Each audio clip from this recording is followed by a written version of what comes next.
Okay, I want to welcome everyone to our February 26, 2018 City Council work session. The first item on our agenda is Tarrant County College presentation. Mr. City Manager. Thank you, Mayor and Council. Hank, why don't you make your way up here and make your introductions, and then it's all yours. Absolutely. Thank you, Mayor Averett, City Council members. Appreciate the opportunity to present this to you today. I'm joined with, let's see, make sure we get that going. I'm joined by Jerry Zumwalt, the Vice President for Community and Industry Education, my boss tonight, as well as Christy Pruitt and Bobby Arthur, who you both know. And everything that we'll be putting before you tonight has been discussed and shared with them in terms of what we hope will be a continuation of the partnership between Tarrant County College and Haltom City in the service of y'all's your residents and your community. Since this really is my first time in front of most of y'all, just for a brief introduction, I started off serving our nation for 6 years in the Army and in that service, but have continued it even more so for 10 years now as part of our community in Tarrant County College, creating and providing workforce training programs.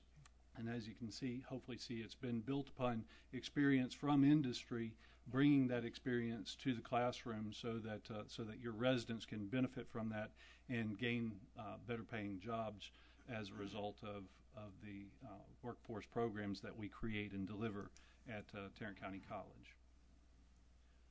The Haltom Northeast Center was created in June of 2011, and we've really grown in those 7 years. We have a full-time staff of 3 of us, myself, 2 other individuals, plus a media support assistant. We also have 22 adjunct instructors, that's part-time instructors that cycle through the classes there, as well as serving 1,500 students a year. That's from 0. We started with 0. After the ribbon cutting, it was very quiet, and there was nobody over there.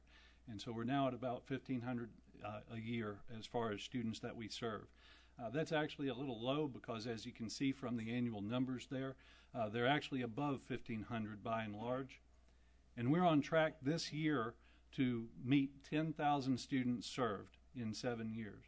Now, to put this in perspective, 1,500 is slightly more than 10% of what the Northeast campus serves over in Hurst.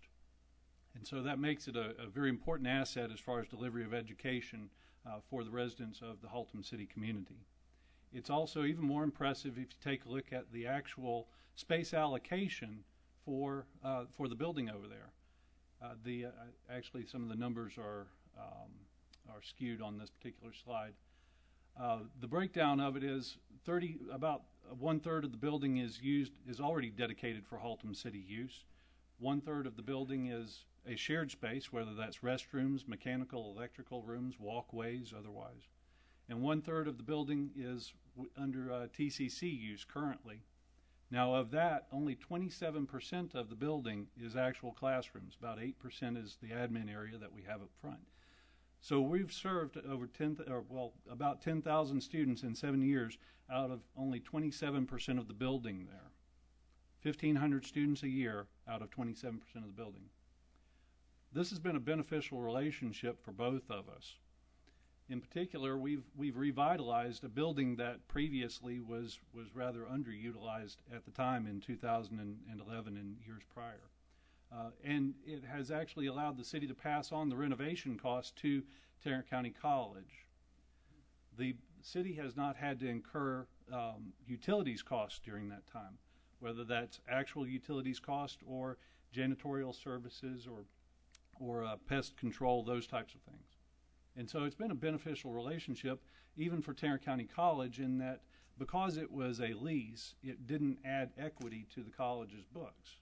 That helps out for some of the metrics that we have. But most importantly, it created a stronger civic partnership between Haltom City and Tarrant County College. The benefits didn't stop there, though, because the facility over there allowed for media equipment in the main hall, as well as Lisa Clem, she's media support. She was there ready to help out with that media equipment. Art can testify to the benefits of having rolling chairs and tables that could easily be put into place and rolled back out whenever setup and breakdown needed to take place for city meetings. And the staff assistants, both Lisa and Ann, were ready to provide support as necessary. Likewise, for Art in the City events, I was there to help open and close the building. And also the use of portable walls helped the organization, because our portable walls allowed Art in the City to host more artists during those events and make it a bigger event than it otherwise would. Likewise, Parks and Recreation made use of the front room for their sign-ups, but periodically would need the classrooms in the back. So there were additional benefits gained by this relationship. Again, where did we start? A rather dark area, used only on demand. It sat vacant for long periods of time. We went in there and had to clear out some possums, some raccoons, squirrels, other such varmints, and turn it into a facility that was open and welcoming for not only students but city residents and city officials alike.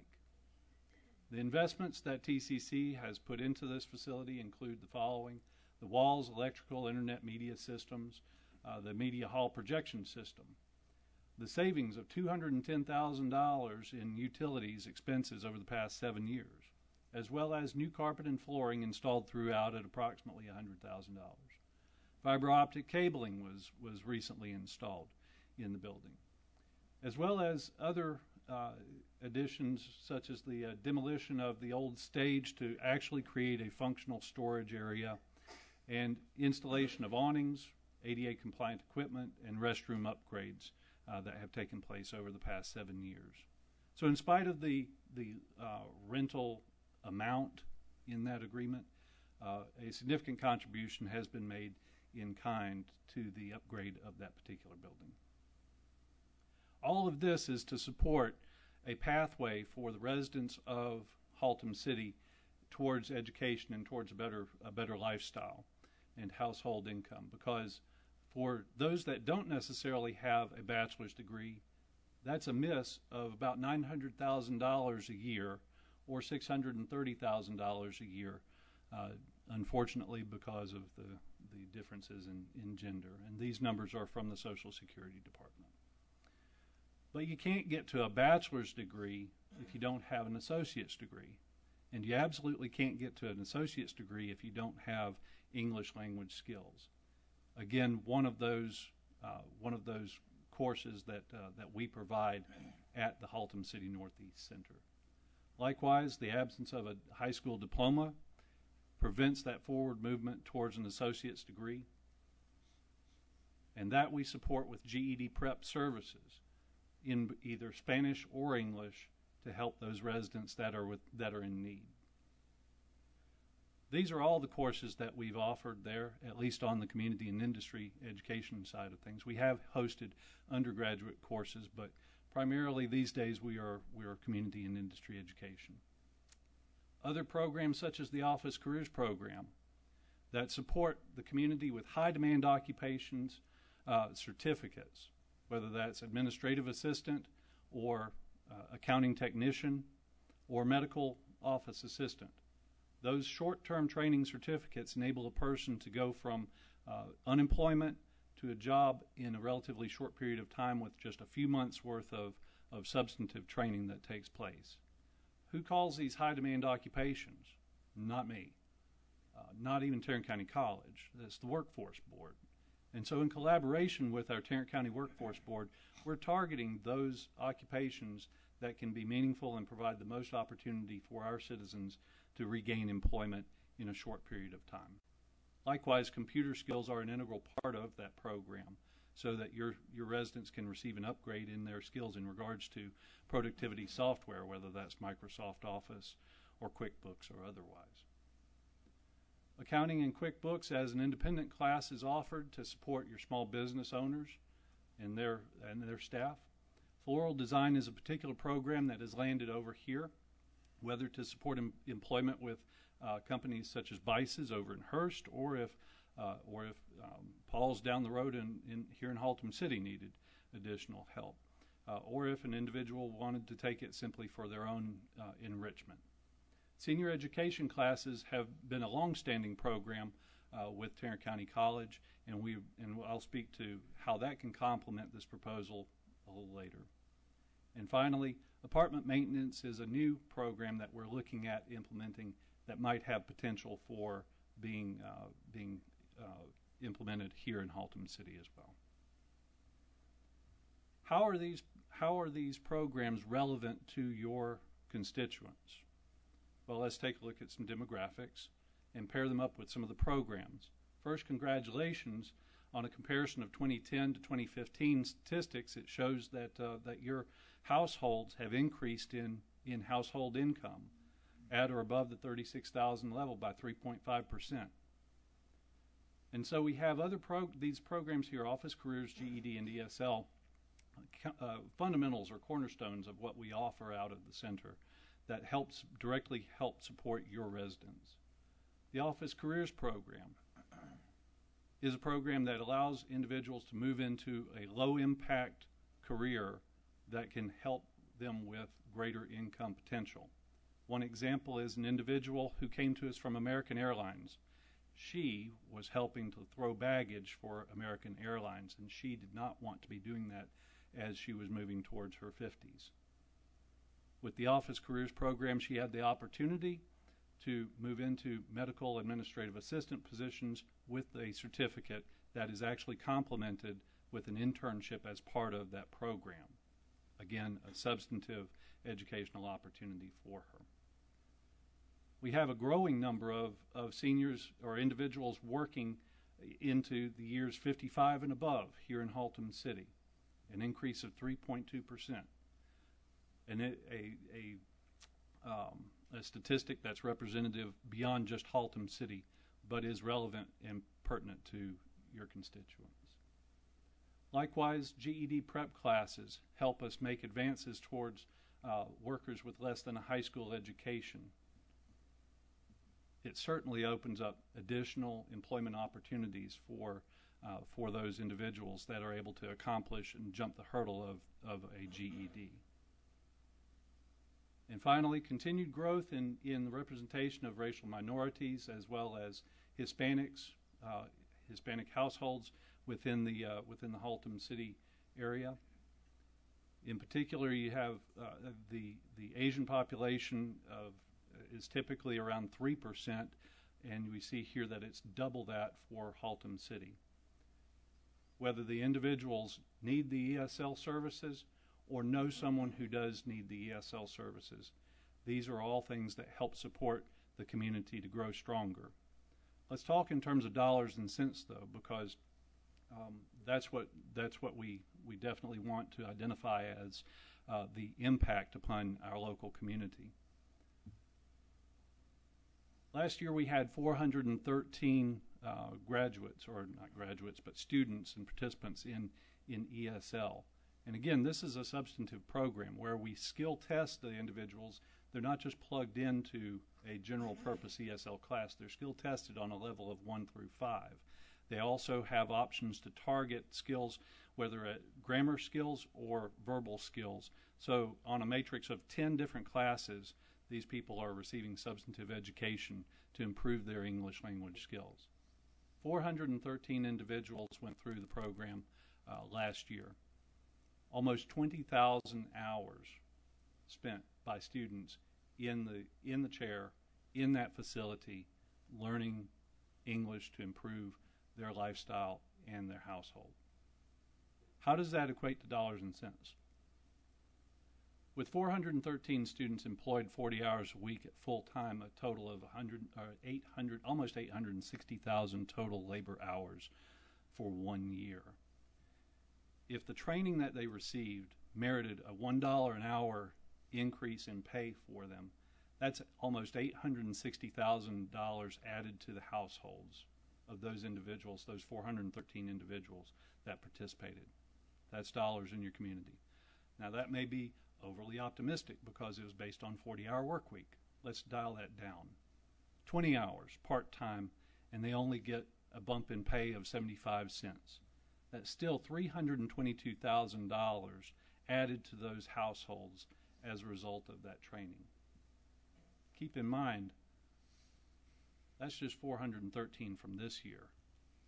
Never mind all the other students from previous years.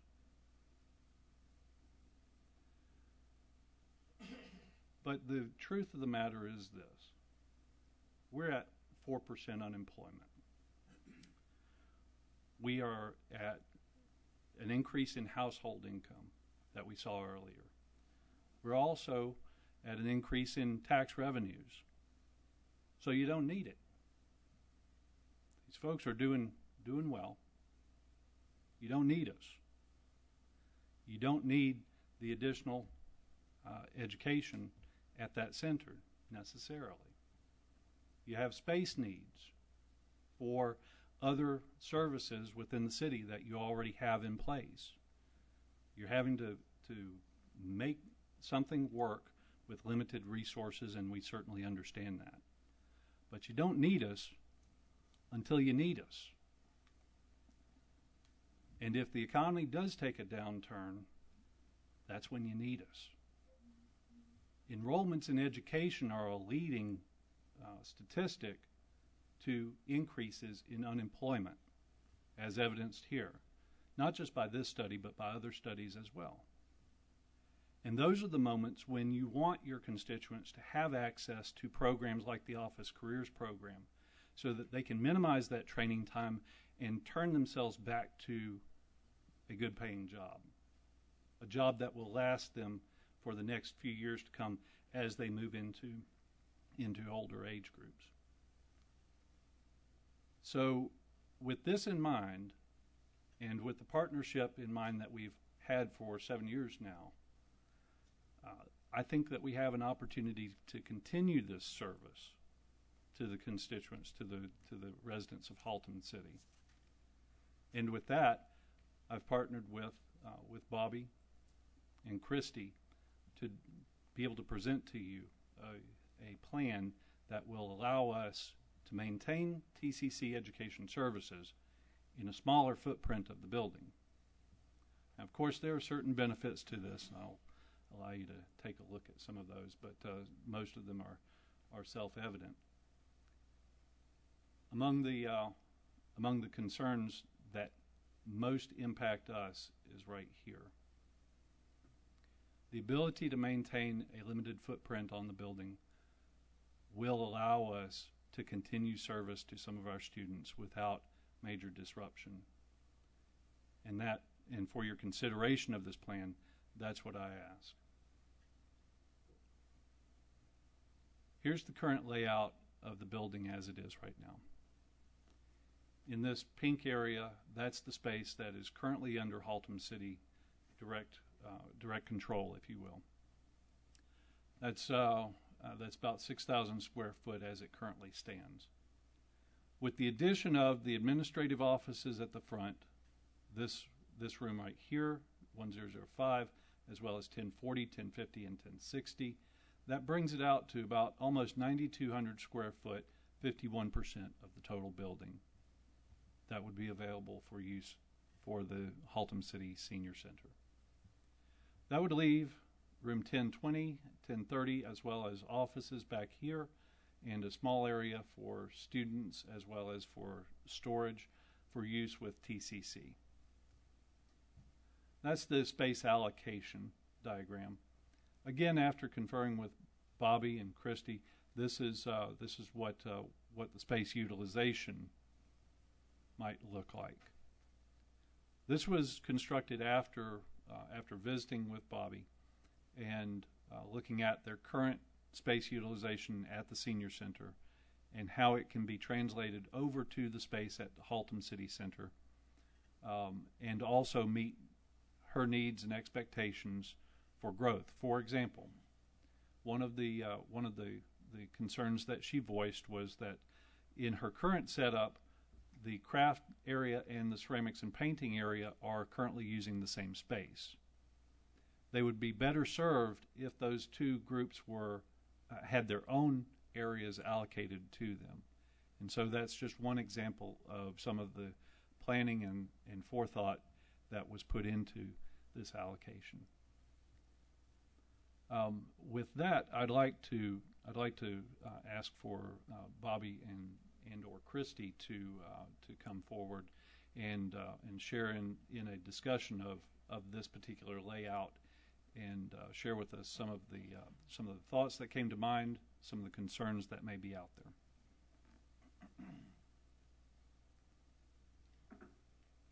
Good evening.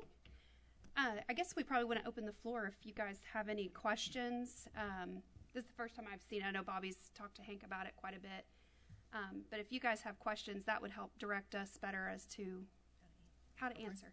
Are there any questions from the council regarding the presentations up to this point? Councilmember Grow. Doctor, what's your last name, Doctor? Johnson. So, of the students, how many were Haltom City residents? I didn't see that breakdown. That's a very good question.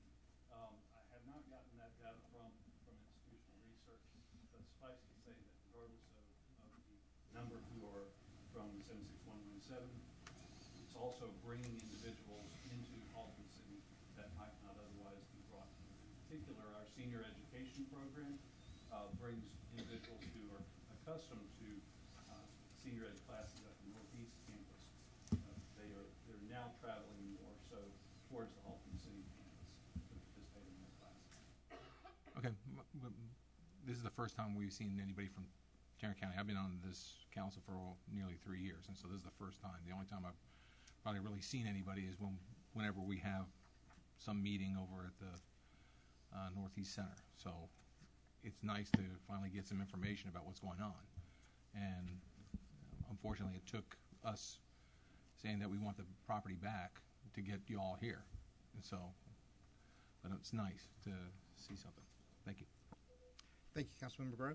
Are there any other questions or comments from the council for Mr. Johnson, Christie, or Dr. Strong? Yes, sir. Today, the presentation, first time I see you said 1,500 students. The majority, when I walk in there, I see none, or sometimes 2 or 3. The center like acting like, don't look like a college camp bus anymore. And most of the time, in the evening, I walk in there, I saw like not many people using the facility, and the light will turn on so bright. And I believe the Haltom City was the one take care of the electric bill, right? Is that correct? No, sir. The utilities were covered by Tarrant County College in their entirety. Okay, that's my mistake. And I am in shock to see that campus is not like a busy campus, because I started with TCJC before, about 40-some years ago. But and this campus, I feel like nothing. Maybe I come in the wrong time or sometime like this, but that's my opinion. I feel like we need to the center back to the city. We can do something else better for senior season or some other activities. That's my personal opinion. So the behavior of students in terms of the classes and times of day that they choose to enroll is very time dependent. Mornings are the preferred times when students come, and you can find an ample number of students attending classes, particularly on a Monday through Thursday basis, which is when our ESL and GED classes are most active. Yes. The center does have some classes offered in the afternoons, primarily the senior education classes, because that's when the space is available. That we have the Office Careers program is actually open on a basis from 9 o'clock in the morning until 8:30 at night. Yes. I have one more question.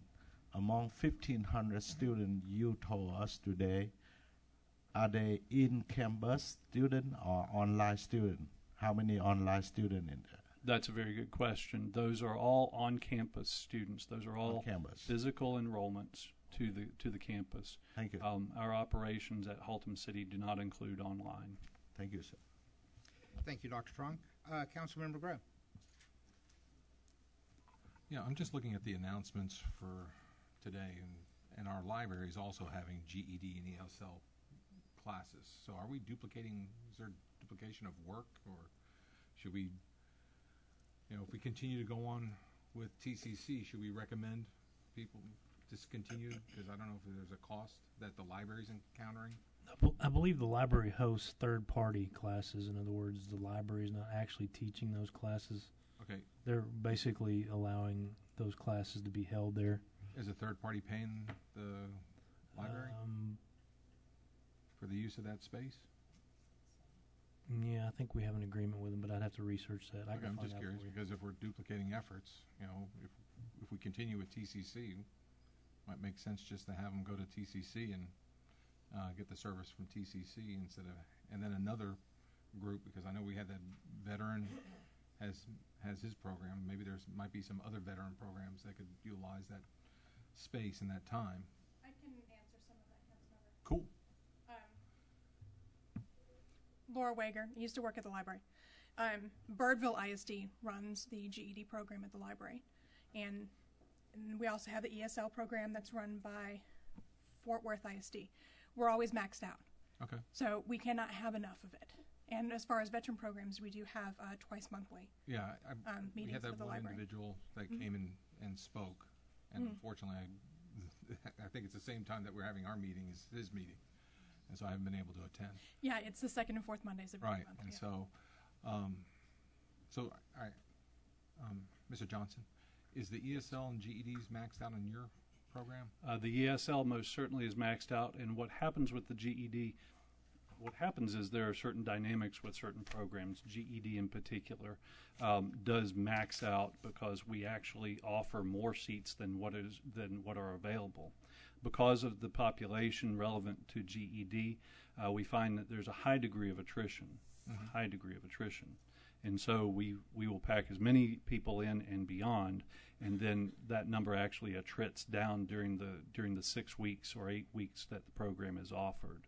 So yes, to her point, thank you for sharing that. That yes, we can't have enough of it, and it is location dependent as well, because these are individuals who may live in an apartment complex and be reluctant to travel very far after working a 10 or 12-hour day, and so they want to be able to go right around the corner to the nearest available GED service so that they can hopefully move forward. Okay, thank you, sir. Thank you, Councilmember Grow. Are there any other questions or comments from Councilmember Thompson? Thank you, Mayor. Mr. Johnson, I noticed that there was a fluctuation of attendance. Seemed like 2 years ago there were more, and then it dropped, and then you'd come back. What do you do to build consistency with attendance? How do you get your students here or interested in coming to this campus? Sure, we have a coordinator designated for that, for those particular programs, for each particular program, and those individuals create marketing materials and distribute marketing materials to best support that program. The dip that you noticed actually occurred at the same time that we had a changeover in administration that included the campus president, the vice president of the department, as well as the director of the department, all at the same time, which made it necessary for me, as the senior individual remaining in the office, to actually go back to the main campus, which perhaps is one of the reasons why you didn't necessarily see me as much at that particular time, because I did have to relocate my office back to the main campus. It makes it difficult to maintain consistency in service, in marketing, and customer service when I had to move myself back to the main campus, but I'm glad to be back now. In this, when you are dealing with the different options for students, are you expanding, or are you pretty much keeping your subjects pretty much the same, or are you actually offering other alternative courses that they may need? How does that work? Sure. The courses, the growth of new courses is an ongoing process for us. Just recently, we took a look at our AutoCAD program and how we could grow it out further. And since then, we now have a 3D printing, intro to 3D printing course that also has a projects-based course added on to that. That's been a point of growth. We also have included a student club organization as part of that. That's an example of growth within a particular program. The Office Careers program, we are looking at that as an opportunity to actually grow a small business-oriented series of classes that can help individuals who have an entrepreneurial inclination to gain those skills in a short period of time. As I mentioned, the Office Careers program is open from a 9 a.m. until 8:30 p.m. basis. So an individual can get the training that he or she needs in the time frame that he or she is available to get it. And that's a particular advantage of that Office Careers format. We hope to grow that outward to support entrepreneurship classes and courses in the very near future.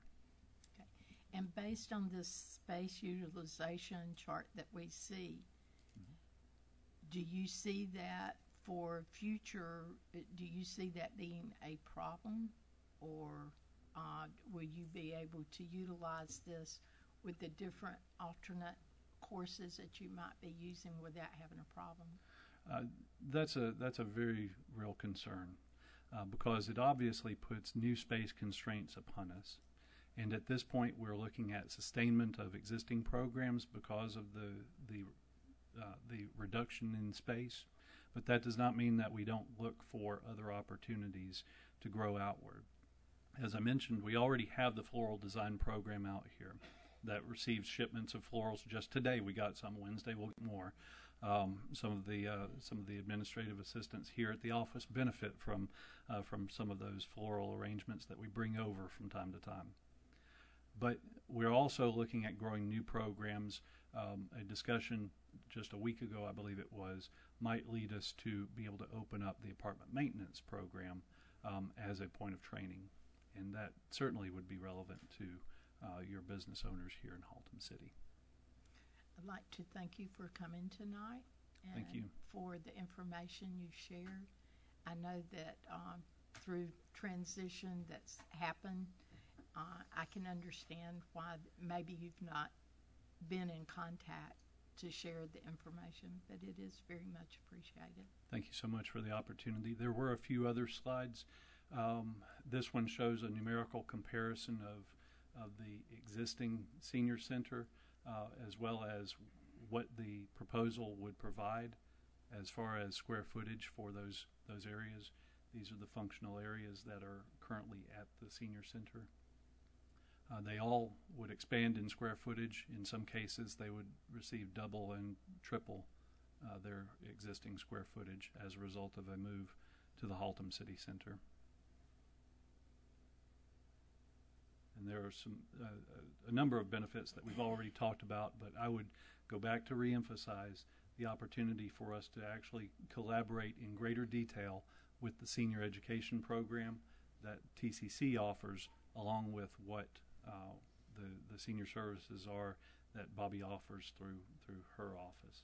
And this would not be a duplication, but rather a complementary arrangement so that we could expand their connection to the community as a result of it.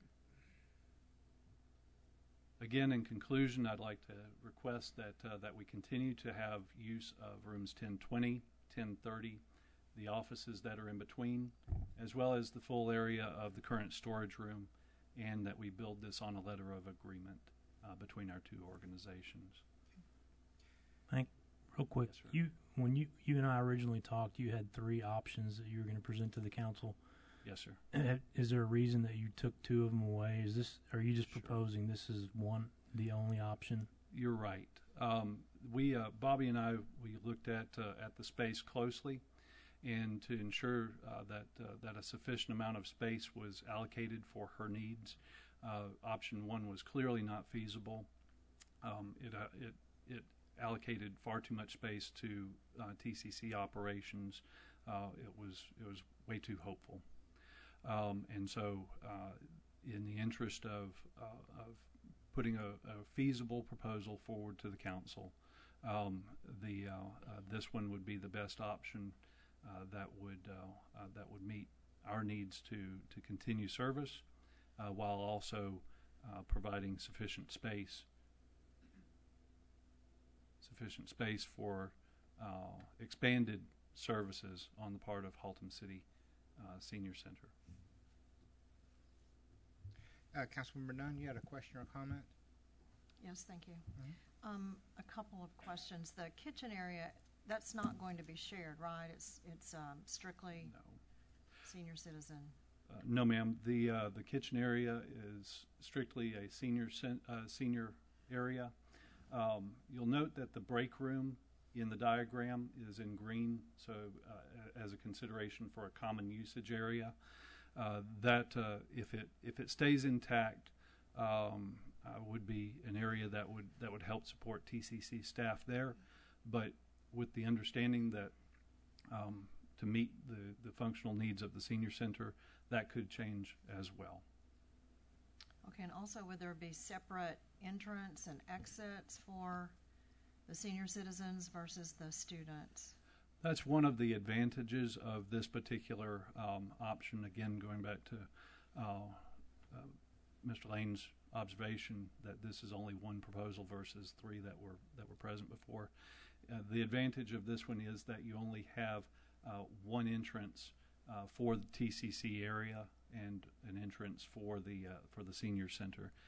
As it plays out, there will be crossover inherently, but by and large, I think you'll find that the TCC students will tend towards this one once we move signage and we isolate operations to the back part of the building. Okay, and then I'd like to talk to Bobby for just a minute. Yes, ma'am. Hello. Hello. Looks like you're getting double the space than what you have, but you are bursting at the seams We really right are. now. Do you really feel confident that is enough square footage for you? I think it's a doable. The whole point of us moving somewhere is to grow. So I'm just one person, and all of you and your thoughts and processes, and if we can all really look at details and does that answer kind of sorta? Not really. Not really. You're going around. I'm all No. about sharing, you know that. Yeah. But at the same time, our seniors are so excited at the possibility of moving to a bigger building to grow more. You know, right now we have seniors that come from 17 different cities. We have 459 people. We served 21,859 meals last year. Exactly. That's a lot of people. We had 80 for lunch today. That's a lot of people coming here. It's a lot of people, and that's It why is. I struggle with, again, it's double what you have, it looks like, but yet I just want to make sure that you have what you really need. And how long of are we looking at for this if we go into this agreement? What are we looking at as far as the terms? Well, the agreement officially ends on April 13th. We have discussed giving TCC an extension if the council were to decide that we were going to take over the building completely. We've talked about giving them an extension till July. So does that answer your question? Well, no, I knew that part, but yeah, about in the future, if we were to get a letter of agreement and we decide to go with this plan, what would the time frame be? 7 years, 10 years, 15 years? What are we going to sign? That would be completely up to the council. I think originally the first agreement was signed for a 5-year period, I believe, from 11 to 16, and then it was set up to automatically renew every year. Okay. And what are you proposing, Mr. Johnson? I think the first thing that comes to mind is about a 5-year term, but that's certainly open for discussion. Well, it has to be. I mean, Yeah. you have to be able to work with it, work with the numbers, and the things you have to do too. So. Right. Okay. Thank you. Thank you, Councilmember Nunn. Councilmember Brown, and then Councilmember Grove. Bobby, would you mind one more time? I hate to put you on the spot. Y'all know I'm such a public speaker. Yes, sir. Two things. I mean, I think we'll all have to agree that this is a much better location, surroundings, the community surrounding it. Secondly, I know that, you know, we're having this transportation problem down there. Logistically, do you think this helps moving, might be better logistically for transportation? I do. Some of our folks that live in North Haltom are kind of excited. They're not going to have to go as far. Mm-hmm. What about if we come up on an agreement of how we find a way to, you know, transportation? Do you think it would be less expensive up here, being more in the center of the city? I don't think it's really going to matter. I really don't. I don't see that it would make a difference. Okay. Really. You know, our 8 Friends Helping Friends drivers get our folks where they need to go anyway. And then Catholic Charities, whether they go to Bernice or up here on Friendly Lake, I don't think it's gonna make a difference. Okay. I really don't. But you overall you like this? Yes. Because when Bobby's happy, I think I'm happy. Thank you. Thank you. Councilman McGraw. Yeah, Mr. Johnson showed that one slide. Oh, you're fine. Showed the one slide because I was curious what the allocation between the current senior center, how much space you had there, and what the proposed space at the Northeast Center. And so, you want to see that? No, we already got it. So it's like double or over nearly double. So I guess my question is, and Councilwoman Nunn got on it, is this sufficient for right now? I think it is. And would you be able to, because I want to make you happy, because you make our seniors happy. They love you. Thank you. That's why the Haltom City Senior Center is probably the premier senior center in Tarrant County. Thank you. And so I'm a part of it. All I know. of you and the support you give is amazing, and I can't thank you enough. And Christy, all of you, I appreciate that. And so I just want to make sure you're happy, because I know our seniors will be happy when you're happy. Thank you. So. We're all happy. They're very excited. I will tell you that. They are very excited. Okay. And so you would be okay with a coexisting agreement with TCC? I'm a sharer. So okay. It's okay. Well, we know you are. Thank you. Councilmember Thompson. Bobby? Okay, I'll just stay here. Yes, ma'am. Okay, in reviewing that, how about the parking? Will that, and I know this will be a joint effort between Tarrant County College and the seniors, but how do you think that will work? Will that be an issue? That was one of my first concerns, but I know someone, and I don't remember, counted spaces. Does anybody? 60-something spaces. So on an average day, I think that would be great, but you've all been there Christmas when there's 200, and they park everywhere anyway. So that would be a concern, the special holidays. And especially for Tarrant County College, because your mornings, Monday through Thursday, is your peak times for students, correct? So the peak times are in the mornings. However, we're also looking at a substantial reduction in the space allocation for us. And so while today we do have the parking lot filled up in the mornings, with the single class that would be used for ESL, that would be 10:30. That's seating for 32 people, and we don't put more than about 20 students in those classes anyhow to ensure quality of instruction. So I believe with the reduction in the space allocation, using only those 2 classes, we'll be able to stay within the needs of the parking lot, the allocation of the parking lot. It was just a concern. Thank you. Are there any other questions or comments from the council? Christy, did you have anything you would like to add, or? Well, I always have an opinion. I think TCC's done great things for us here in Haltom City, and I think they've certainly transformed the facility. I do have some concerns and reservations about sharing the space. I guess with seniors, for them to uproot from a facility they've been at forever, to move to a new space and be very excited about it, but to realize that it's shared. I don't know really honestly what the response would be. Bobby would know certainly way better than me. The parking is a concern. because you have seniors, you're dealing with a very different population. ADA is a concern. The restrooms are certainly not something that would be feasible with the senior center moving there. So there are going to be some issues that we would have to address, just looking logistically. So there's some concerns. I do feel like there could be a partnership there that we could work with, but I'm concerned for TCC for their growth. I think if they're reducing the size of their space, they're stunting their growth. And the senior center would also have the opportunity to grow for a time, but then they would only be able to grow to that point where they have the space available, and then they meet the shared space and they lose the opportunity to continue to grow. So I do believe that there's some concerns there. I don't think it's not, I think it's doable, but there's still some concerns, I think, to be addressed. Well, thank you for your opinion.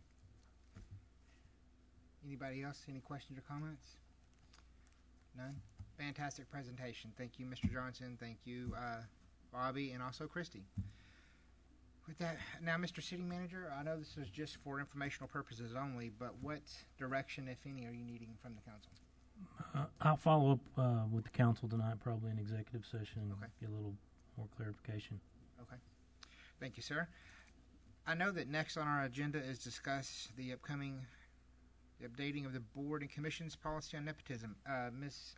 Thompson, it's close to 7. Is that something, can we kick that or move that to the next council meeting? Would that be fine with you? Okay, so we'll move that to the next council meeting. With that being said, it's Mayor. about, yes, sir. Greg wanted to brief you on. Oh, I'm sorry. Yes, Greg Van Nunes, you have an update. I just wanted to bring a situation to the council's attention. On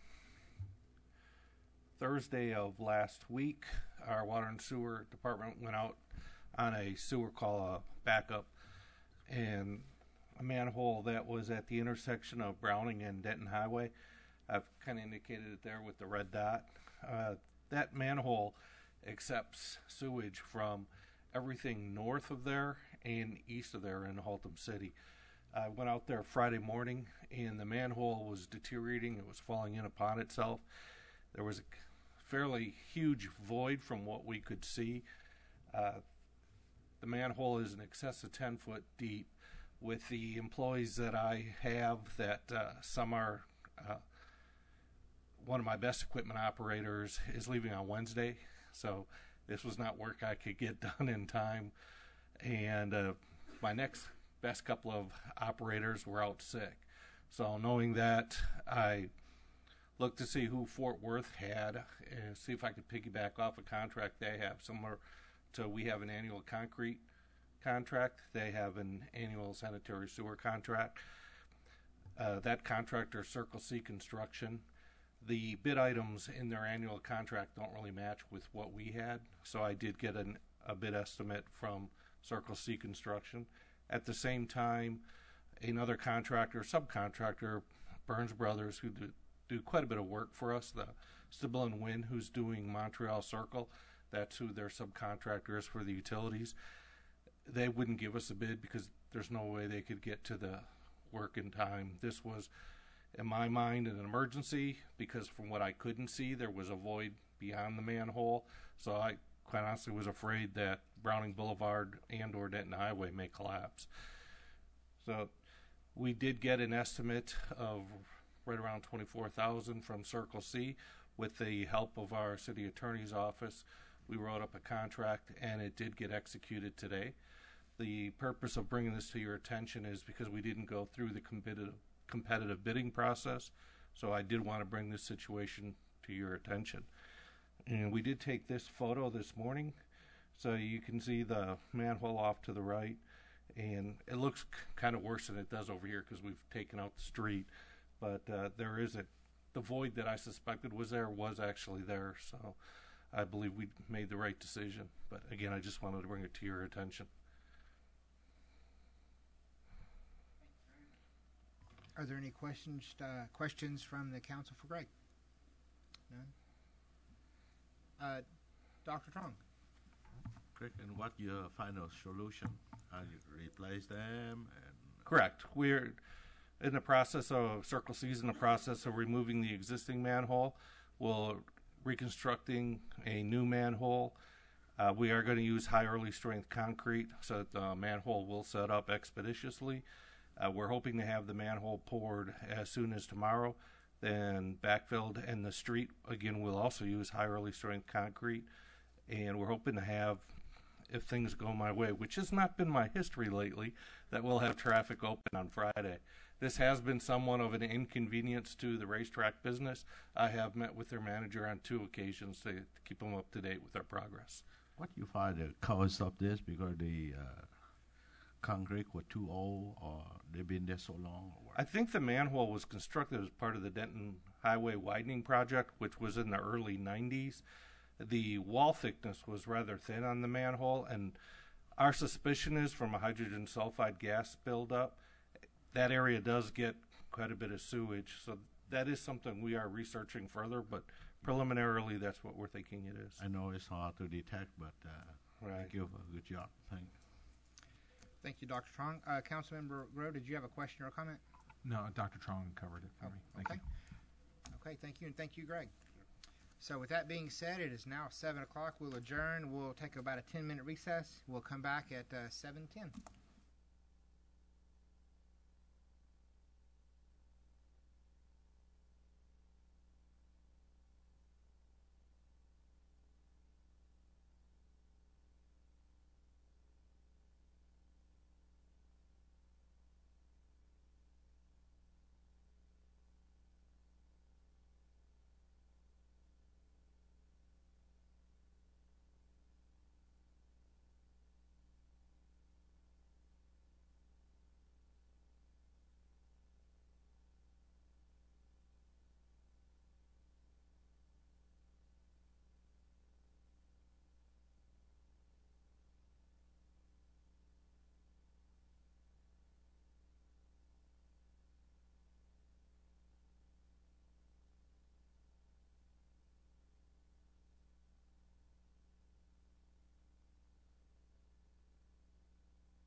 Okay, I want to welcome everyone to our February 26, 2018 City Council meeting. The time now is 7:15. The first item on the agenda is the Pledge of Allegiance by Councilmember Trey Fowler. If you would, please rise. Please bow your heads. Our Heavenly Father, let us thank you for the day, and let us thank you for the blessings that we've had with the rain. And let's ask you to watch over all those who are hurting tonight from the tragedies that we've had throughout our country. Ask you to watch over all of our employees, and let us thank you for the blessings that we have for all the efforts that they give each and every day. Let's ask you to watch over our citizens as they go to the meeting tonight, and ask you to watch over this council. I ask all these things in your name. Amen. Allegiance to the flag of the United States of America, to the republic for which it stands, one nation, under God, indivisible, with liberty and justice for all. Honor the Texas flag. I pledge allegiance to thee, Texas, one state, under God, one and indivisible.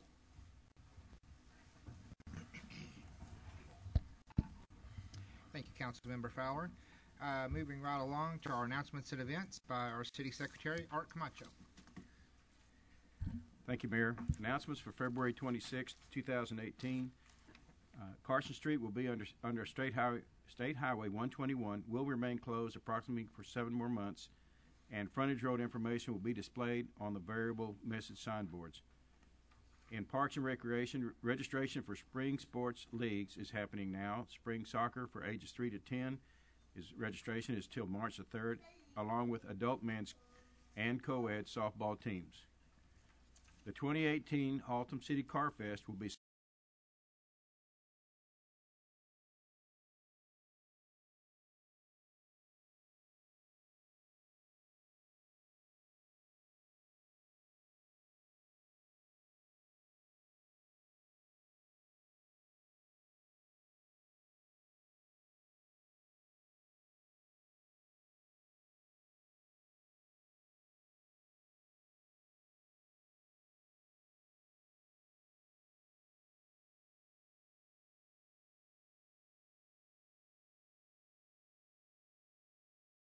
Birdville won third place with prize winnings totaling $600 back to their schools.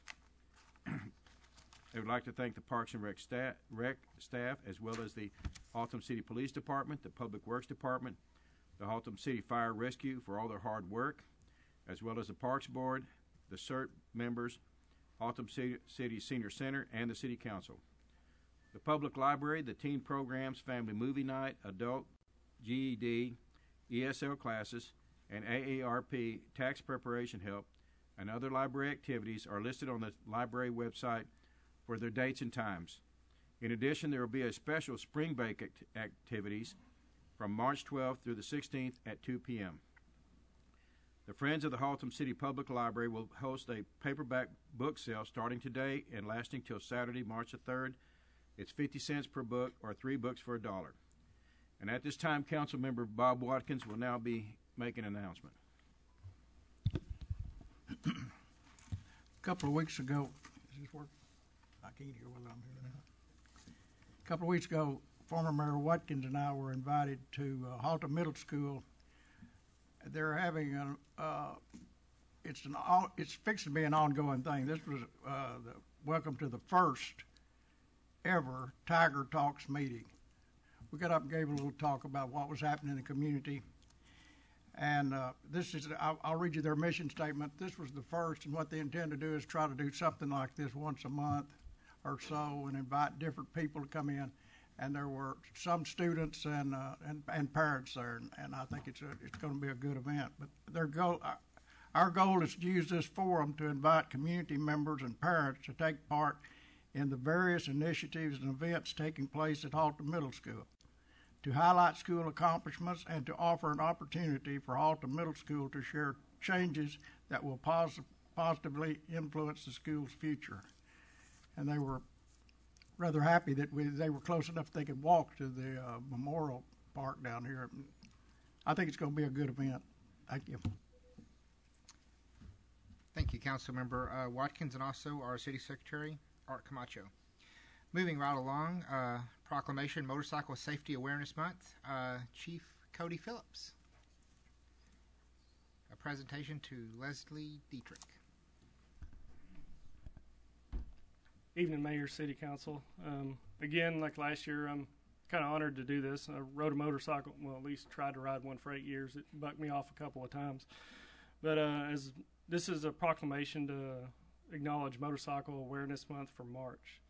I'll read the proclamation. Whereas today's society is finding more citizens involved in motorcycling on the roads of our country, and motorcyclists are roughly unprotected and therefore more prone to injury or death in a crash than other vehicle drivers. And campaigns have helped inform riders and motorists alike on motorcycle safety issues to reduce motorcycle-related risk, injuries, and most of all, fatalities through a comprehensive approach to motorcycle safety. And it is the responsibility of all who put themselves behind the wheel to become aware of motorcyclists, regarding them with the same respect as any other vehicle traveling the highways of this country. And it is the responsibility of riders and motorists alike to obey all traffic laws and safety rules. And all citizens of our community need to become aware of this inherent danger involved in operating a motorcycle, and for the riders and motorists alike to give each other the mutual respect they deserve.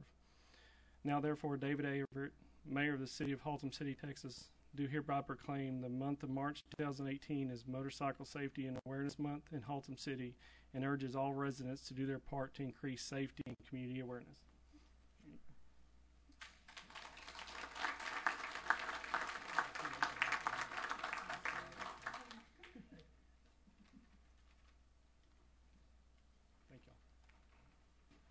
Thank you, Chief Phillips. Moving right along to our monthly financial report, Miss Fung.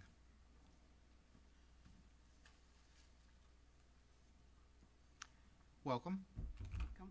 Mayor and the City Council, it's a pleasure to present to you the January financials. Let's see if this works. Here we go. Okay, as you know that January, the end of January, means the 4 months past. That is 1/3 of the year's gone for the fiscal year. And I would glad to report that all the funds are performed as budgeted. All the funds shows positive fund balance except the grant fund. The reason is that the police department purchased some equipment, but we haven't received the grant from the Justice Assistant Grant. So we haven't received the money yet. That's why we have a negative there. So hopefully when we get the reimbursement, it will become positive again. Okay, so looking at the big picture here, you can see that at the end of January, we have revenue for the year total about $29 million, which is about 40% for the year. And then for expenditure, we spend about $24 million, which is about 29%. So as I mentioned earlier, 1/3 of the year, that's the standard supposed to be 33 if it is evenly, but usually it's not. Okay, so at the end of January, we also have a fund balance of about $34 million. The largest fund, which is the general fund, you can see that total revenue for the year so far is about $14 million, which is about 51%. That is normal because most of the taxpayers pay their property tax in December and January. And this year is exceptionally high. The reason is they are changing the law, but then you cannot deduct property tax in your if it is over $10,000. So, and then the expenditure up to end of January, about $10 million for general funds, so which is about 35%, a little bit more than the 33%. And now the fund balance for general fund is about $10.6 million. Okay, looking at our property tax, you can see that 80-something% people paid their property tax, 88%. And we collected about $7.8 million in the general fund for property tax. And for sales tax, again, it's a good sign for Haltom City. Our sales tax, we collected about $3.3 million so far for general fund, and which is about 36%. looking at the 3-year comparison, you can see that the purple one is for this year, except for November, we are a little bit lower than last year because last year we have an adjustment here, and one company did not pay the sales tax and they pay up, so that's why we have that big jump here in last November. And you can see that the purple is higher than all of those. And you can see that the allocation is the same this year and last year. They are the same percentage allocation.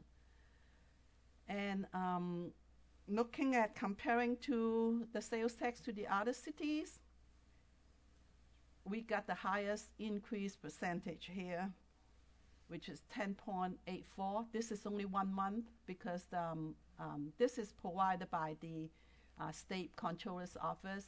So January 2018 for Haltom City, which is a 10.8% compared to the previous year, and which is the highest percentage, but not the highest amount. So anyway, so are there any questions? Thank you, Ms. Fung. Are there any questions from the council for Ms. Fung? Seeing none. Good. I think the citizens do a good job. Okay, very good. Okay, so moving right along, the next item is the CAFR report again. Okay, all right. Again, I would like to use this opportunity to thank the City Council and city managers for your leadership, and also the departments for their cooperation in getting the invoices in and doing the job and give the information that we need in order to finish the audit. And also, I would like to thank the finance staff and also the auditor. They work hours and hours to put the financials together. It's a big job in order to do that. So I would like to say thank you. And tonight we have 2 people here. One is from the auditing firm, Patil, Brown, and Hill. And we have Brian Webber, and also our controller, John Stephen. They are right sitting here. So they spend a lot of, the firm and John spend a lot of time in order to put these financials together.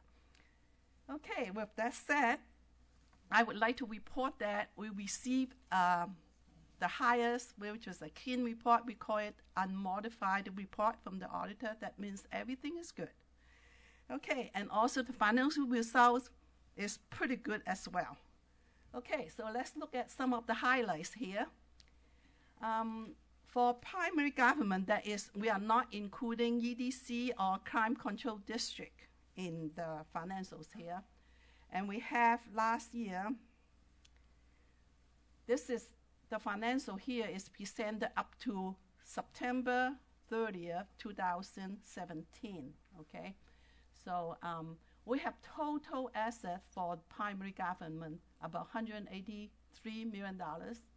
And also we have liability about $81 million. That is to say our net position, that is our net worth, is about $107 million for the city.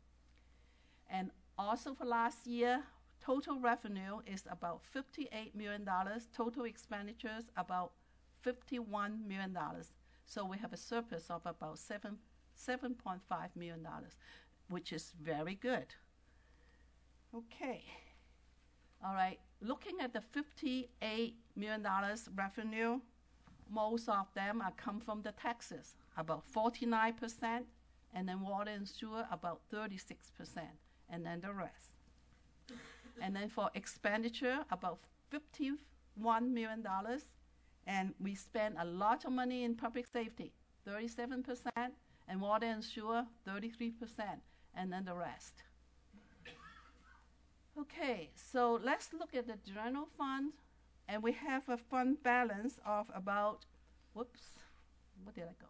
Okay, about $10 million, okay? And out of that, about $200,000 is not available for spending. Those are already, those are committed. And then for the unassigned fund balance, that is, we can use it for general spending, is about $10 million. And then for the revenue for general fund, is about $27 million, and the expenditure about 25. And I would like to compare to the budget. We budget about $25 million, but we get about 27. So we have a 1.4 excess. And the expenditure, we budget about $26 million, but we only spend 25. So although we budgeted a deficit of $1 million, but we have a surplus of 0.7. So it is very good situation for us. Okay, looking at the debt service fund, last year we paid about $5.4 million for the general obligation, for the general government debt, and which is about 21%, which is for Haltom City is a little bit higher than last year. But the Government Finance Officers Association usually give us a guideline. We should be always below at 25% of this. Okay, so we are at 21%. And then for the capital project, last year we did not spend a lot of money on the project. That means we didn't do a lot of big projects. We spent about $2 million last year.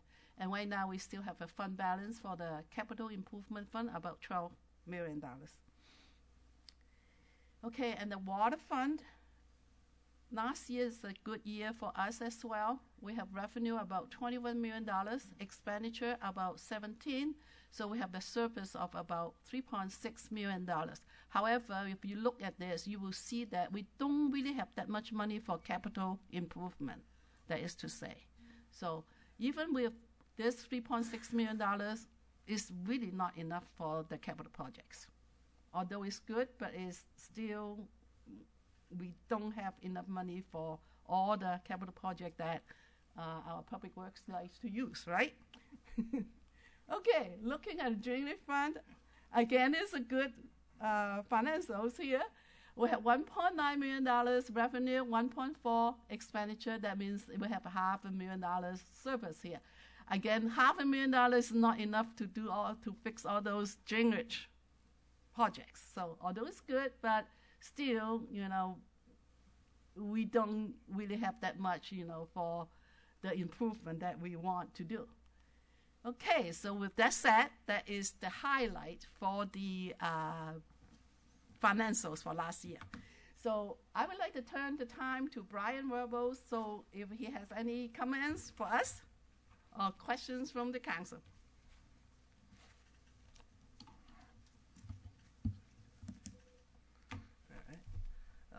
Thank you, Ms. Fung and Mayor and members of the council. Ms. Fung did a really good job. Kind of stole all my notes. As far as the cafe, I would like to reiterate that she started off with saying that you all received an unmodified opinion. That is the highest opinion that we can give. Means everything in this CAFRA document that I'm holding here is, as far as we know, and after all of our testing, everything in there is materially correct. As far as your financials go, all the notes and everything. Just real quick, a couple highlights. As she mentioned, the total net position for the entire city was $107 million. That's broken up approximately $56 million for your governmental activities and $51 million for your business type, which includes the water and sewer fund and the drainage fund. Your unrestricted net position, which is money available to spend at the city's discretion, was about $3 million. And the increase in net position overall was $7.5 million, which was broken up between $3.5 million in the governmental funds and $4 million in the business type activities. So very good results for this year. Total fund balances just within the governmental funds totaled $24.5 million, and of that, as Ms. Fung mentioned, $10 million was unassigned. That's what's available to be spent at the city's discretion. It's about 41% of your total fund balance. Within the general fund, total fund balance is, again, approximately $10 million. That's about 148 days worth of general fund expenditures. So you have plenty of fund balance to, offset any fluctuations in revenues that may come your way. And finally, as she mentioned, the budget, the actual general fund expenditures were about $1.1 million under what was budgeted, which resulted in an overall surplus despite budgeting for a deficit. So again, very favorable results for the year ended September 30th. With that, I'd just like to close and thank Ms. Fung, Mr. Stevenson, Selena Macbeth, and everyone else on their staff. There was a very smooth audit. They were very gracious in hosting us for a while and getting us everything that we needed, and really worked well with us. So I'd like to thank them for that. With that, I'll close and ask if anyone has any questions. Thank you, sir. Councilmember Fowler. Thank you. I didn't catch your last name. Oh, Rebel. R-E-B-E-L. All right. A couple of questions, Mr. Rebel. Sure. The Patello, y'all did our audit too. This is a second cycle or third cycle y'all have done for us? That's a third. Third. Okay. There were some things that just a few things that we needed for cleanup. Were we able to get all that, Ms. Fung, and able to get all that taken care of? As far as, I think we had some issues with transfers and some things like that from the prior year. Not much, but it's all done? Okay. Appreciate that. I want to thank the audit committee that, took the time to work on that. It's something that takes a little bit of their time to go through and watch that. I had one question, Ms. Fung. Could you go back one slide on depreciations? Is that capital improvements, or is that depreciation on equipment, on capital? You mean this depreciation? Yeah, just say. Those are the capital assets we need to depreciate. Okay. Like so on each buildings, equipment, water system. But that's part water system and capital equipment also. Right. Okay. And it's okay. That answers my question. Thank you. Thank you, Councilmember Fowler. Are there any other questions or comments from the City Council?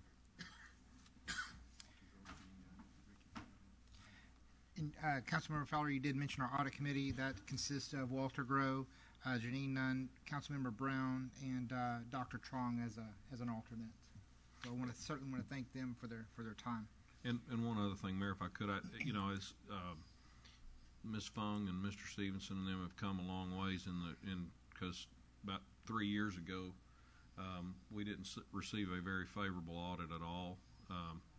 They've made a lot of improvements, and I want to thank y'all for making sure that we're in much better position that we now than we were 3 years ago. So yeah. We appreciate y'all's work on that. I would say our pleasure. I want to thank you again, Ms. Fung, and if there's no other questions regarding the CAFR report, we'll move right along. Thank you. Thank you. Thank you.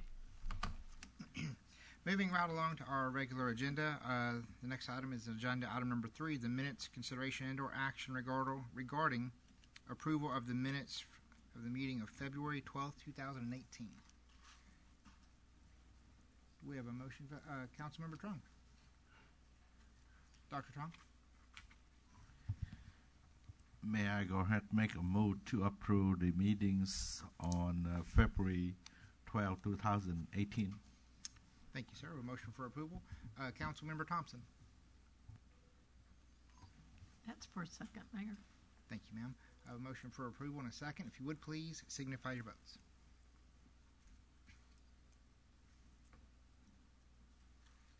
Motion passes unanimous. Thank you, Council.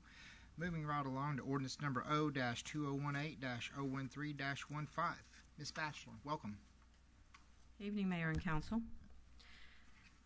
This is to conduct a public hearing and consider action on the application of Hassan Cali for a zoning change request from MF2 multifamily residential to C3 commercial, locally known as 5960 North Beach Street. On February 13, 2018, the Planning and Zoning Commission heard the case as proposed by Hassan Cali. There were several concerned citizens with the property being rezoned to C3 commercial and the possible options that would be available if the applicant's retail nursery sales business was to change into another allowed use in the C3 commercial district over time or with new ownership. The Commission had a continuation on the item so staff could visit with the applicant to review what possible options might be available as opposed to simply rezoning the property to a straight C3 commercial zoning district. The options that were proposed to the applicant were: number 1, withdraw the application and reapply with the PD for the property with the district being PD MF2 with nursery retail sales, continuation with the current application of C3 commercial zoning, or withdraw the application entirely. After meeting with city staff, the applicant chose to proceed with the original request to rezone the property from MF2 multifamily to C3 commercial. On February 20th, 2018, the Planning and Zoning Commission continued the discussion regarding the application to rezone the property. After hearing from the applicant, the neighboring property owners, and city staff, the Planning and Zoning Commission recommended to deny ordinance O 2018-1315 unanimously 5-0, with the recommendation the applicant bring back another application in the future as a PD that would restrict the uses to more than what is allowed in the C3 commercial district. On February 20th, 2018, in regards to Z00118, and by a vote of 5-0, the Planning and Zoning recommended to deny the ordinance unanimously. On the mailouts of January 26th in the Fort Worth Star-Telegram, on January 31st, there were 13 property owners notified, with 4 in opposition that we received notification on. I believe 2 of the letters are in your packet. I'm available for any questions, and the applicant is here also. If you want to go over the slideshow real quick. This is the property in question. The red, if you're familiar, that's Children's Courtyard, which is a daycare. The green over here is residential single-family zoning. This is an odd configured lot. It is this description is by meets and bounds. That for development purposes, they will have to go through the platting process. This is from Beach Street looking eastbound. This is Children's Courtyard. The creek is over here, and then that's part of Buffalo Ridge Park. This is at the bridge on Beach Street. This is looking, again, still to the east. This is looking to the west on the Fort Worth side. Children's Courtyard, Silver Sage here at Beach Street. This is the creek that goes through there. This is the park area over here by Parkwood. And like I said, I'm available for questions, and the applicant's here. Thank you, Ms. Batchelor. Are there any questions from the council for Ms. Batchelor? Councilmember Fowler. Thank you, Ms. Batchelor. Can you go back to slide on the frontage? Any of them's fine. That one? Yes. This being an odd-shaped piece of property, I realized I couldn't tell. Mr. Brown and I took time to go out there today and look at it and walk it. The storm sewer that's right in the middle, I just looked at a lot of obstacles, and I don't see how straight zoning. I kind of have to concur with the Planning and Zoning Commission on their outcome. There's that, and then there's a sanitary sewer. I'm assuming, is it sanitary sewer or is it storm sewer? Mr. Van Noon Hughes, it's to the right of this, right towards the tree line. Storm sewer. Well, you just passed one. That's there in the median. No, that's in the median. Mm-hmm. There just looked like, of course, we didn't have any maps of what all was in the way, the impediments. But then, what would be the setbacks on that property, commercial versus the 25? Wasn't it we looked at? Yeah, front is 25 feet. On the frontage or the side setback? On the frontage is 25. Well, frontage would be 30. And then you're talking about the setback from residential on the back side? Yes. Would be 10 foot. 10 foot with a landscape buffer? Mm-hmm. Of course, and it's... And you're talking about this very narrow part back here that abuts residential. The majority of it is the C3 of the daycare. Right. And do we have one that shows the floodway on it? No, I do not have one. Can you just roughly show which areas? Because it looks like the pad site, and then it falls off pretty drastically. Right. Here's the waterway. Right. And so that's that tree line that you can see from Beach Street. As far as where the floodway would be, that I'm not sure. Okay. We would cross that on development. Okay.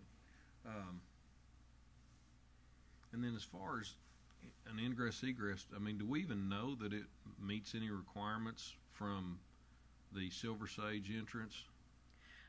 Believe Greg was going to drive that, but I don't think he got a chance to today as far as what width is available there. I mean, there's not a lot. Right, with that storm drain.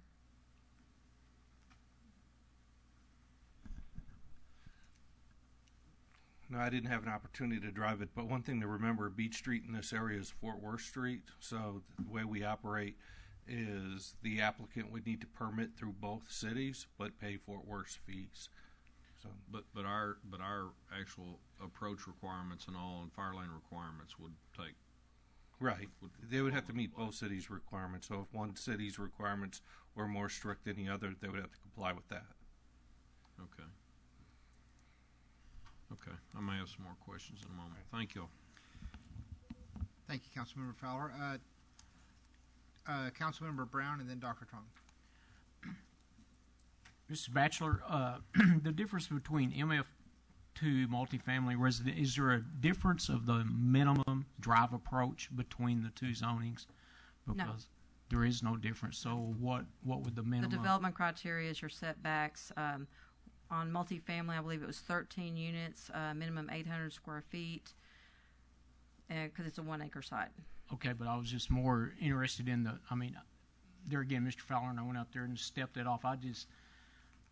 Ingress, egress just looks almost impossible. I mean, I know we could probably pay a lot of money and have that storm sewer moved, but even the apron on the drive approach, is it different between MF2 and residential and C3? No. There's no difference between the eyebrows on the That would all come up again in the development process, which there's replating before that would even come to us. Okay. Thank you. Mm-hmm. Thank you, Councilmember Brown. Dr. Strong. Ms. Marshall,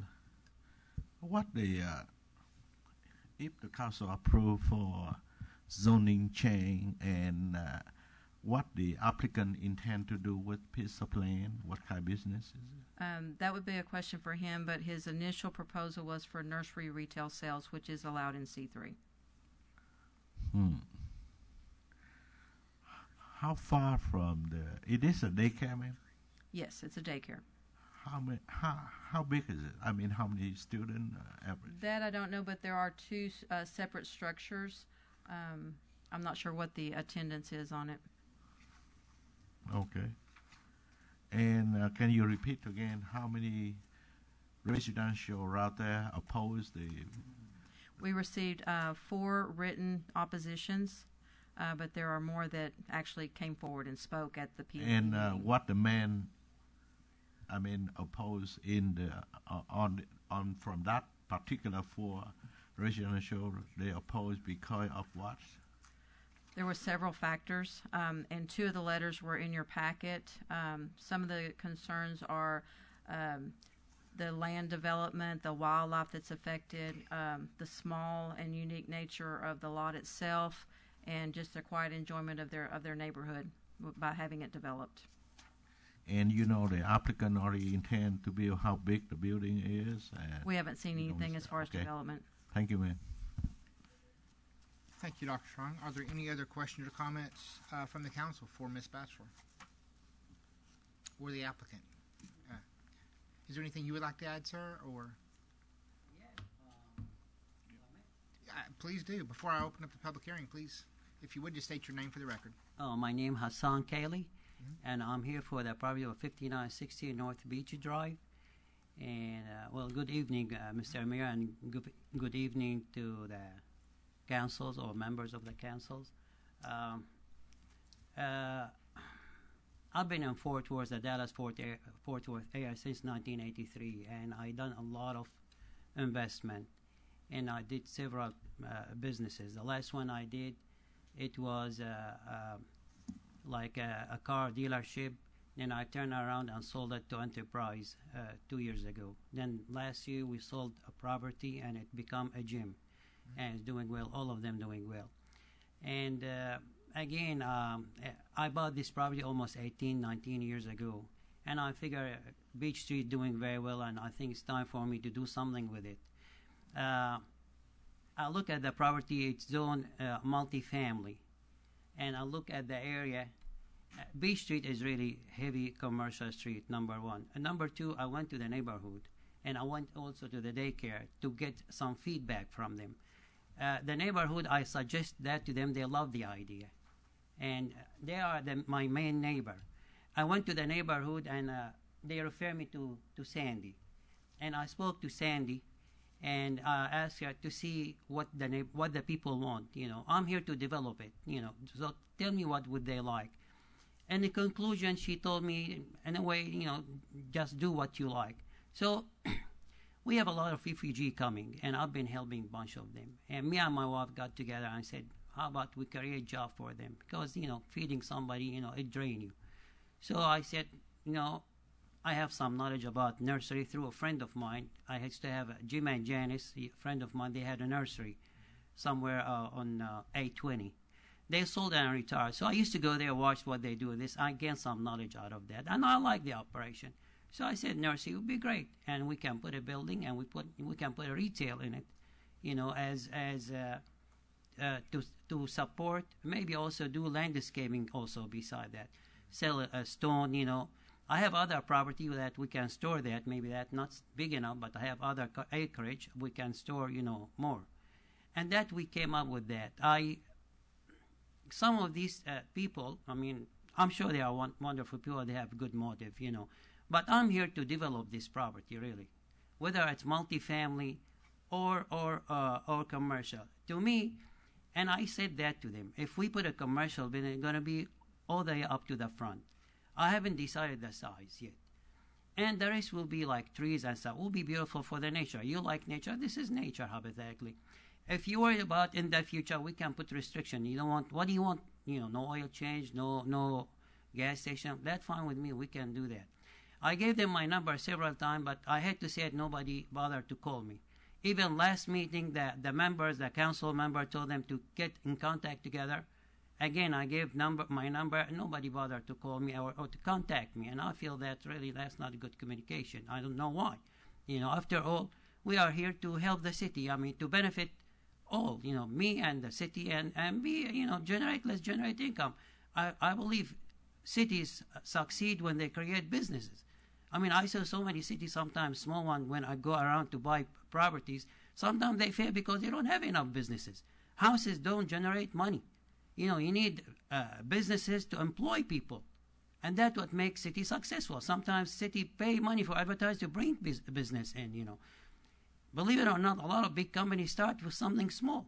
Sometimes don't be little things, Maybe that would be a good concept for a franchise. Who knows, Again, I told them we can get together in my house and let's see what you like. You like this, you like that. We discussed it. We can come up with something to benefit everybody. Again, I got no help, I really tried to extend all I heard, one of them wants me to will it to them free. The other one wants me to give it to them at cost, And that's nonsense, I bought this property for an investment.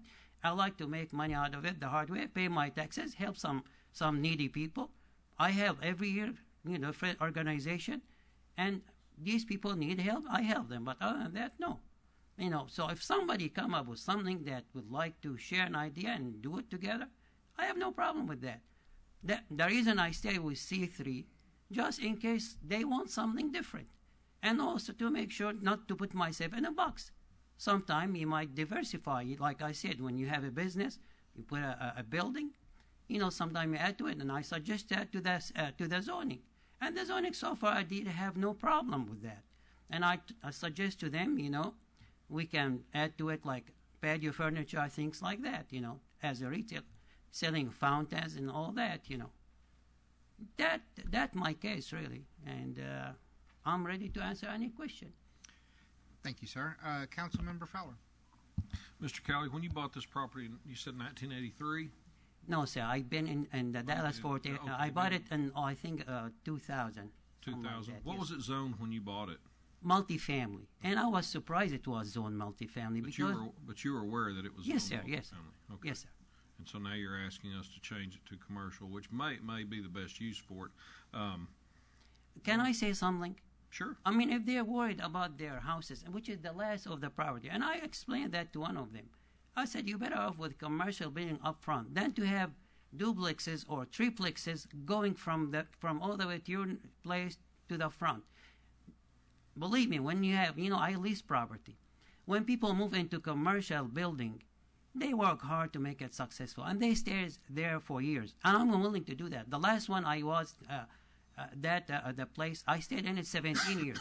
And I told them, when you put duplexes or triplexes, you're going to have different kind of people. People move in and move out. And there's a daycare next to them. And besides, you won't believe how many balls I find on that property from the daycare. Little innocent kid play, I throw the balls. Now you have duplexes, you're going to have a headache. Between these people and these people, they throw a ball, they don't throw a ball. And besides, it's safer for babies to have commercial building on the front than to have all kind of stranger moving. We hope everybody good, but I'll take one rotten one to ruin it for everybody. Really, truly. I mean, think about it from that perspective. Well, and I can appreciate, like I say, part of my apprehension is making sure that this thing, it's a unique piece of property in the way it's shaped. And, exactly. There's yes. some challenges and to this. So one more thing, if I may say, that the rail, most of it gone. And I'm working with Encore to remove most of it, all of it almost. So that's not a true picture. The rail, the rail or the lighting, the power. The steel, they moved the line also. It was they gave me 30 feet now. You said you went there. Mm-hmm. Can you tell it's not the same picture? It's different because I moved that and I spoke to them, and they're gonna move. It's gonna cost me money to do that, but I'm willing to do that. But after I know where I'm headed, I'm working with Encore, and to eliminate all that, to make it really look nice. And I believe once we agreed on something, I believe it's gonna enhance your property too. Believe me, when I told them that, all I see over there, I had to say it, but rat and snake. That's what I saw. And again, this is commercial property on a commercial street. I mean, what harm if it was, C3? One of them suggests to me doctor office. I don't mind, hypothetically. Again, I develop property. But get together, let's meet together, and let's come up with something you like. I have no problem with that. I suggest a nursery. I love nature. I really do. And I told them before, I love nature so much and animals so much. My mom told me, why don't you marry a country girl? Because you like, animals, you like.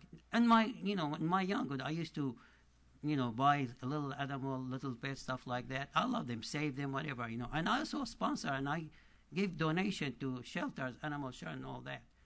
That's no problem anyway. Well, like I say, going back to it, I see the reservations that I have, I see some issues with, and it's something that I think we'd need a little more detail on, but the uniqueness, the shape of this property, and trying to find something that works between and goes between the neighborhood, and you made mention that it's a commercial piece of property, but right. It's not. This is a multifamily zone piece of property. It was that way when you bought it, so. You're asking us to change it, and I'm not saying that commercial may not be the best use for it, but potentially I think probably the most sensible thing to do is come before with a plan and a plan development type situation. That way these residents have some comfort level in what they're getting and what's going to be put on the lot, and it gives this council more comfort. You go to straight zoning, there's a matrix and there's a ton of things that it can be. So you're coming before asking me to make a decision on that, and all I'm telling you is I do have some apprehension in just allowing this to go to straight zoning.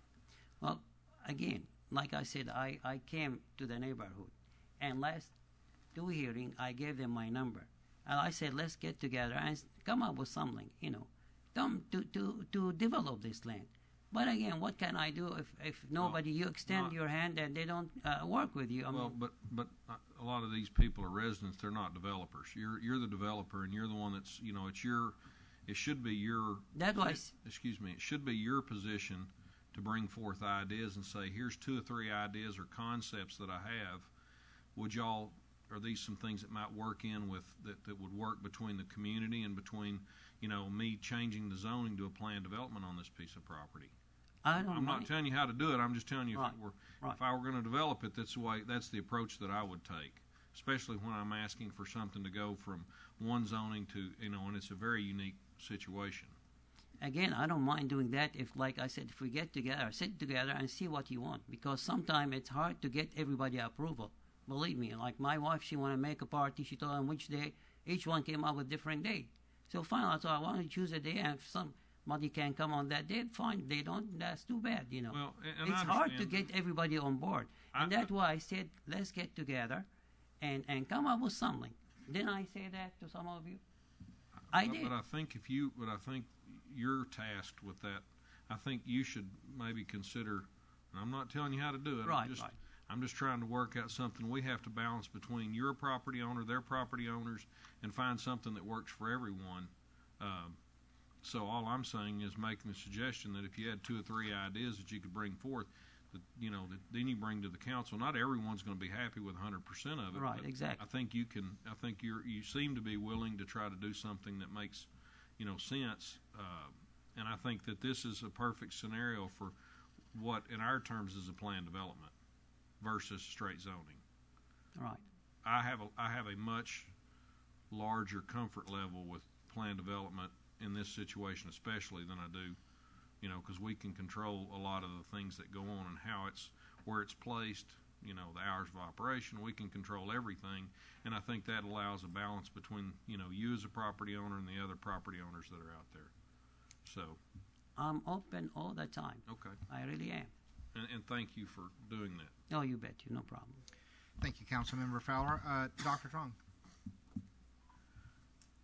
Ms. Basha, this land is set in both city of Fort Worth and Haltom City, right? Oh, I'm sorry, guys. No, Doctor. The street is Fort Worth, but it's in our city limits. Yes. And may I speak to Ms. Carly, please? Yes. When you brought up several ideas, car dealer, auto sale, especially like landscaping, and I imagine you will build a warehouse. Yes, sir. And you have a lot of vehicle moving equipment on one side residential and close to the daycare children run around. I don't see that picture in my opinion. I think you should do something like Councilman Fowler said, because right now you don't have exactly what you plan to do. You just want to create something to help the people. That's a very good thought. But I don't see how this can be done next to the daycare and residential area, and that's my opinion. I don't think myself will support you that. Thank you, sir. Thank you, Okay. Dr. Oh, I'm sorry. Again, that was one suggestion. That's why I said I don't want to be in a box. That's why I said let's go with C3 and get with you and see which way you like. In my opinion, I saw a landscape. I saw my friend nursery. Not much traffic, be honest with you, and not big truck. And again, we're gonna remove all that trail, most of it, and it'll be comfort for everybody. Believe me. I don't want to put anybody or myself or anybody in danger. But like I said, Beach Street full of it, full of this commercial property, and they can exit in and out. It's no problem. But at the end of the day, no matter how careful you are, sometimes it accident happen. We do our best to minimize it, and hopefully, nothing will happen. And again, not because I said nursery, we're gonna be strictly with nursery. Again, I'm open to them. Maybe we can have again meeting together, and which way you like to go, we'll go. No problem with me. If they want multifamily, that's fine with me too. Myself, like I said, I dealt with residential and commercial. Believe me, commercial a lot better, a lot easier, a lot less headache for a neighborhood. Yeah, but the main thing, if we agree for you changing from multifamily to C3. Yes, sir. C3 have a lot of business you can put in there. How do we control you? That's important.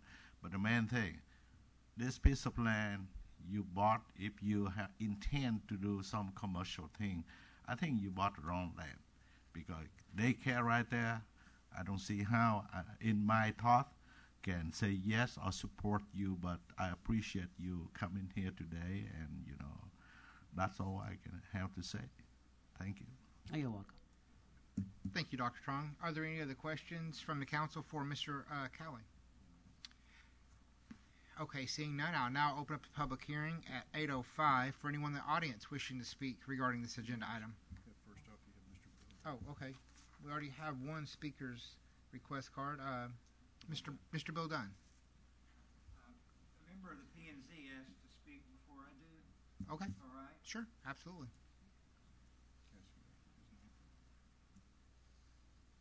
Hello, Board. Kyle Smith, Commissioner, Planning and Zoning. I'm here on behalf of the residents of this property. Excuse my hat. Apologize, guys. So, I don't see how this works, guys. I understand Mr. Cowley's point. He has a piece of property. We want business in this city. We encourage business in this city, but this piece of property, as Mr. Fowler, Mr. Trong said, does not make sense. We cannot impede on them. We have property values, we have citizens to answer to. And if we change, as we voted as a commission, 5-0 not to change to commercial, just doesn't make sense. We're listening to them. I understand him. He has a piece of property. I respect him for that. But I respect these people. And I go with the people. And it does not make sense from a FEMA standpoint, because 20% of this floodplain, 20% of this property is in the floodplain in FEMA. So there's another goal that he has to get past. But we have no plat. We have nothing. I'm with them. I may be out of line. I apologize. But I stay with the people that pay taxes, that are here, and that they've spoke. We've had 2 meetings on this, and we unanimously spoke and voted for this, not for commercial, because we don't know what's going to happen if it goes commercial, what he does with it. We have no idea. So I'll leave it at that. I apologize for having my baseball cap on. I just got here from work, but I wanted to be there for them. I gave them my word, and that's all I have to say. Thank you. Thank you, Mr. Smith. Next up, Mr. Bill Dunn. Mr. Mayor, City Secretary, Manager Lane, members of the council, I'm Bill Dunn. I live at 4000 Falcon Ridge Drive in Fossil Beach 3. We've been there since '98. Our understanding is that the park across Big Fossil Creek from us actually owns both sides of Fossil Creek. That my property, though I'm adjacent to Fossil Creek, I actually own right up to the creek itself. So we've always assumed that this piece of property was like that, a city-owned property that was left natural. So we were surprised when someone came up and bought it and wanted to put it to a commercial use. There are other people that want to speak. I won't be a long time. We prefer it be left like it is. But if it can't be left like it is, we support the Planning and Zoning Commission's recommendation that the applicant, his request for C3 be denied, and he reapply for plan development with a special use for a nursery. If you have any questions of me, I'll be glad to answer them. Otherwise, I'm done. Thank you, Mr. Dunn. Okay. Who's next? Your art. Karen Welborn.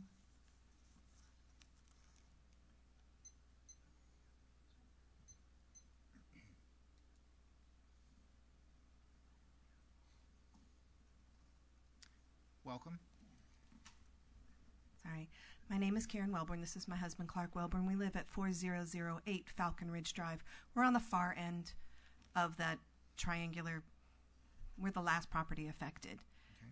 We've only lived there for like 3 years, and our understanding is that with any development done on that piece of property, you're going to affect the park. You're going to affect the land, the erosion factor on that park on that side. That's the side that we're on. Any building that's done there without any kind of specification what it's for leaves it open to so many different things, so many different developments. The concern is not only if it is in fact a nursery, environmentally, what are you going to put into that whole ecosystem that's there? There's bobcat, there's rabbits, there's foxes, there's falcons and hawks that live in there. And anything that you build there, whether it be pesticides for the nursery to keep the plants safe, introducing new plants into that ecosystem, that can affect that whole area. And I don't want to drive those creatures out, because where are they going to go but into my yard, into my neighbor's property? We all have children, we have animals. I like living next to the park. No one builds behind me. We see all kinds of things. Aesthetically, I'm not sure what can be done. Multifamily scares me almost more than a commercial property. I think a plan is so necessary that without a plan you cannot rezone this, because with the unknown is what makes me very concerned. Thank you. Thank you, Ms. Welborn. May I say something? Please. Clark Welborn. I respect this man's right to develop property wherever he wants. I love the subdivision. I've got 4 kids myself and a grandson who play in the subdivision. My concerns with this property are what's already been brought up here, and I hate to rehash, but the egress and so forth. I mean, it is a very small area, and you're talking about adding additional traffic to an already busy area that probably needs a light at Silver Sage anyway, my opinion. But you also have a daycare to consider. You've got the wildlife on one side, so you've got, and having a safety background, you've got if you have pesticides, you have to have retention ponds. If you have anything else with the storm wastewater plan, etc., that requires a tremendous amount of planning, development, potentially reworking some of your sewage systems, your drainage systems. I have a hard time envisioning kids and look, we all see the plant shed and we all see that nice part of it, right? But you've also got kids who are going to be playing next to pesticides, because you're going to have pesticides. You're going to be blocking my neighbor's views of, as I would have assumed, of that area of the park. It's a nice area, right? I'm not saying that it's necessarily going to be uglied, but the reality of it is this opens it up. If you just say C3 and turn it, it could become a convenience store. It could become a doctor's office. It could become anything that he wants. And what I would like to see from the city council, if it's within your power, is to do exactly what many of my neighbors, my wife, and others have said is, bring me a plan. What is it you really want to put there? Because right now, that bubble is just too large. And I think, Councilman Fowler, you said it, I'm more comfortable if you bring it to me. It's not for me to determine. It's not my property. If it were up to me, I'd say turn it into a park. But he's not going to do that. There's no financial gain and investment in that. So that's my request, if it's within this board's power, is to do that. Force a plan to be brought to us as a city. And then we can make a decision, and an educated decision at that. That's all I have to say. Thank you for your time. Thank you, sir. Is there anyone else in the audience wishing to speak? Welcome, sir. If you would, just please state your name for the record. I'm Chet Barber, 5780 Falcon Ridge Court. I want to thank you for the opportunity to speak to the council and the mayor. Appreciate it. Mm-hmm. I won't reiterate what's already been said. I will say that I did do some research on this property. I did find the public deed. It was bought at auction for $19,000 on September the 12th, 2000. So the reason I bring that up is it is his property. However, it's not like he had a large investment that we as homeowners have had to do. I would say 10 times that kind of investment in our property. But it does. I want to make sure you understood that it was a fairly minor amount. We will probably be the most affected of the families. That area of the park is actually beautiful. It's green in the spring. It's I have seen a bobcat. I actually have a picture on my phone I could show you guys if you want after this meeting. It is a living park. There are living creatures there, and not just rats and snakes, but actual really cool things. And that is the appeal of the park, right? This is a refuge and an oasis. And I will tell you that if you look at this part of our city, that we should be very proud of. This park is almost a symbol, right? Of the greenery, of the oasis away from the big city. We're Haltom City, we're not Fort Worth, right? The big city. But I think that as we drive by, if we scar that side of the creek without a planned development, and whatever goes in there, lube, whatever, right, in that whole list, it will scar, and it will detract not only the value of my house and my neighbors' houses, but Haltom City, the tax revenues that we make, that we give as part of these ownership. Our property values have gone up 30%. If you go look on Zillow right now, you'll see my house is $240 to $260. It blows me away to see that number because that's not what I pay for it. But when you talk about that and something that scars that, it will bring those values down tremendously. It will be a financial impact to Haltom City and my neighbors. And we'll have some others that talk here, but people move to this area because of the park. I want to make sure that's clear.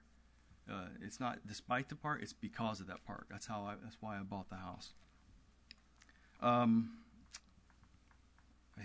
think that's all I have at this point. Do you have any questions for me? No. Okay. Thank you, sir. Is there anyone else in the audience? Yes, sir. If you would please state your name. City Council. My name is Ted Olson. I'm a real estate agent in Fort Worth. I've known Mr. Calley and his family for quite a few years. Done residential transactions with him, commercial as well. I'm speaking more of a character witness, but also know him through business. He's a very high quality person. The businesses that he develops are beautiful. He does just a great job on his homes. His businesses are all top, high quality builds. The effort that he puts into them to accommodate the community is evident in all of his businesses. So when he says that he's trying to work out something that works for the community as well as for himself, he's saying the right thing. His property, sure, it's an odd shaped. It's going to be developed at some point. Whether it's going to be him with a nursery or worse yet, multifamily. You talk about killing value of your home, putting up a apartment complex in front of your development. That's going to do some damage to your property value, more so than a small nursery, in my opinion. So I encourage you to reconsider his proposal. And sure, he'll have to put up some plans. I understand that, but that's going to preserve the nature of that property more so than a multi-unit building will. I think it's the least impactful business, I guess, to be installed in that property than some of these other ideas, like a doctor's office or a multi-unit family. So a nursery is I think something should be considered. Thank you, sir. Is there anyone? Yes, ma'am. I'm Sandy Lottis, and I also live on Falcon Ridge Drive, 4044. Thank you for listening to us, Mayor and City Council. Listening to everybody pro and against, it's really hard. I didn't come prepared with maps and everything else like people did, but I did come prepared by speaking with my neighbors. I spoke to at least 12 of my neighbors, and if anything is being built there, we would love it to be a nursery. To me, nursery says what Mr. Calley said. It's a pleasant place. I don't see how pleasant a multi-housing unit would be. It wouldn't be a very large one, certainly. Yes, it's an odd-shaped piece of property. maybe it's going to have a fence to avert the chemicals that may have to be sprayed there. There's always pros and cons to any kind of building that goes on. I personally would rather see a nursery, something that would beautify. Something's going to be there. And one of the things that I'm not sure that Mr. Callie understands is, yes, you would like to see something before he approaches you again. And I think that's probably what you were saying, Mr. Fowler, that you want to see plan development. You want to see what his plans are. And I don't know whether you understand that. They want something concrete to look at. Is that correct? That's what you want. If it's a nursery, then come up with a plan. Show your nursery, show your building, show, the impact. That's what we all want. And I think that's what everybody is saying. They want to know, how is everything going to be impacted? Having buildings there with sewerage and other things, that's going to be an impact too. I mean, having apartments, there's going to be an impact. Do you want to look at apartments? Would you rather look out and see bushes for sale? It's hard. I like Mr. Callie's idea. And like I said, I spoke to about 12 of my neighbors on Falcon Ridge and on the other street that goes past my house. They think it's a good idea. So, I would like to see some plans too. And I think that he is willing, as he said, that you could say this is only what you could build. You cannot build another storage unit. You cannot build another gas station or something like that. This is what you can build. Can you put those restrictions on him? I don't know legally, if you do allow him to be a C commercial. So, I don't know all of these things. I don't know the impact studies. I don't know. But, I hope that you would carefully consider what we want people to see in Haltom City. Spoke with 5 of the Garden Club members. We love plants. We would love to see another place to go buy plants and to go buy fruit and vegetables. That's another thing that he proposed. I forget what it's called, where you can go farmers market as part of it. That would be a good thing for Haltom City. Somebody going to come if we build another car place? Are they going to come for that? No. Are they going to come, for a storage unit? We got plenty of those. They're going to come if we put a nursery. So that's all I have to say. Thank you, Ms. Lotus. Councilmember Fowler, did you have a question or a comment? I had a question for Mr. Kelly in a minute. Yes, sir. It's not necessarily my position, but somewhat it is. And reason being is, what due diligence have you done, if you don't mind me asking, as far as the necessity of there being a nursery or farmer's market? And you don't have to answer, but I'm just asking. The reason we're tasked with, if it's a planned development, and that's great. We think conceptually that's a great idea to do we do a planned development and we do it. But then if there's not a need for it, and not disputing that Miss Lotus's ideas, but then in 6 months or a year, if the tenant goes out, then we're sitting there with a building that's a unique use that doesn't work. So, I think what we're trying to get at here is everyone, I respect your rights as a property owner. I respect theirs, and you have just as much rights as anyone else. Yes. And I do appreciate that. But, we're trying to figure out what can happen on a piece of property that makes sense for everyone. And because there's asked to be a change. So in saying that, if you don't mind, have you done due diligence that or is that just a conceptual idea that you think might be good there? I did, and that one of the ideas I came up with. But again, I have a friend of mine, like I said, but they are retired, but he promised to help me out, and I told him about the land, the size of it. He said, that's perfect, that's good size. And they had a nursery. It was 5 acres themselves. And like I said, I used to go and visit them, and sometime when they have heavy season, I used sometimes help them out, every now and then, And the area don't have much nurseries around, I notice, And again, you know what?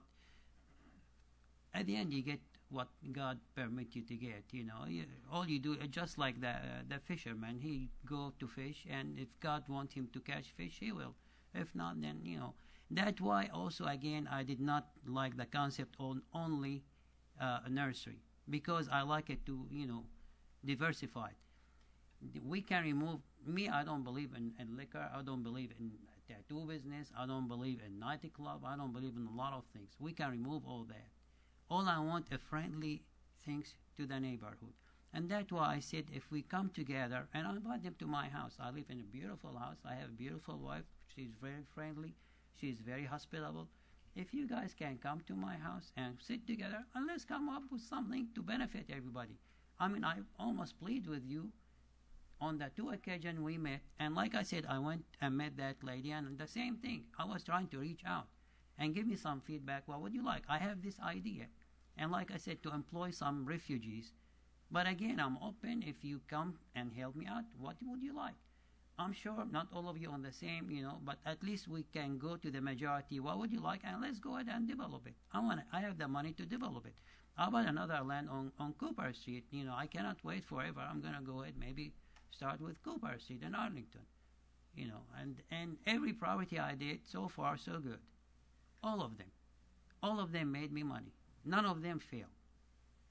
Well, and I can appreciate that. Like I say, I look out and a lot of these faces, I know these people, and they've been dedicated to the community for a long time. And like I say, I think that I have no reason to doubt, your level of commitment to doing a good project. I just think that the main thing is the fear there is the unknown. And, just like you said, well, I understand you need some latitude, but then again, I need some reassurance, and I think that probably a lot of the people here need some reassurance that they know what's going there, how it's going to, how it will affect them. And I think this thing is doable. It's, but I think that it's going to require, some effort on both sides. I'm willing to work with them, honestly. If they give me the chance, I'm willing to work with them. And just tell me what would you like. At the end of the day, if you want multifamily, that's fine with me.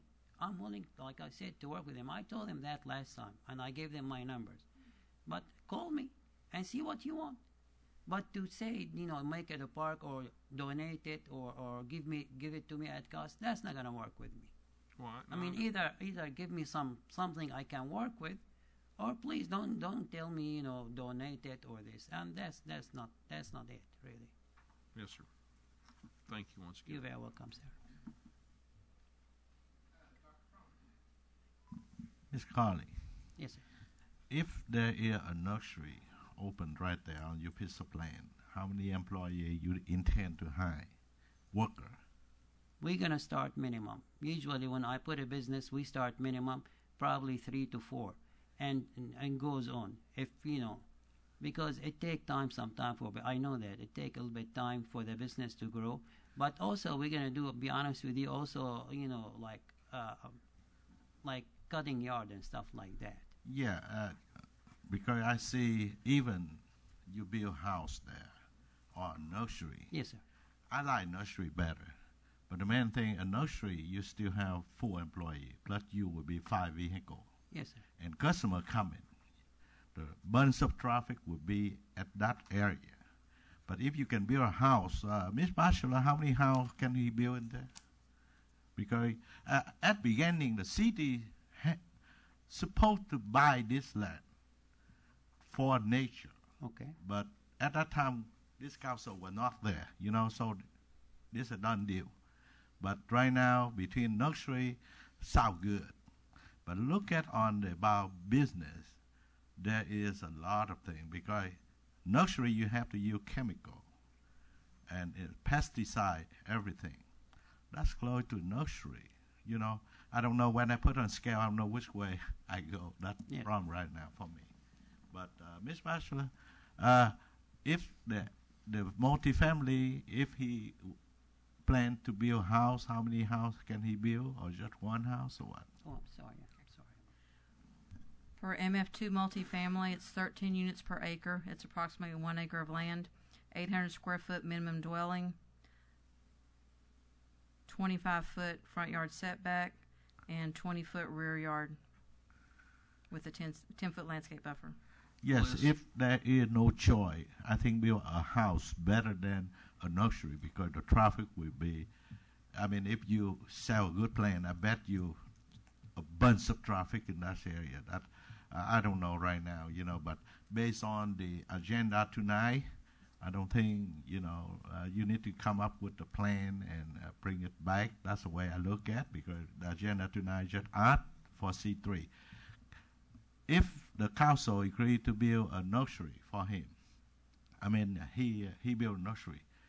Do we have something like special condition use, not a C3? Because, like Ms. Fowler said, after somebody run out of business, the C3 it opened the wide door for a lot of business there again, and I don't think C3 worked right there. Okay. One of the proposals was a PD plan development, which the underlying zoning would be MF2 multifamily with an allowed use of nursery retail sales, which is one of the proposals that we offered him. Thank and you, you ma'am. could expand upon that with, I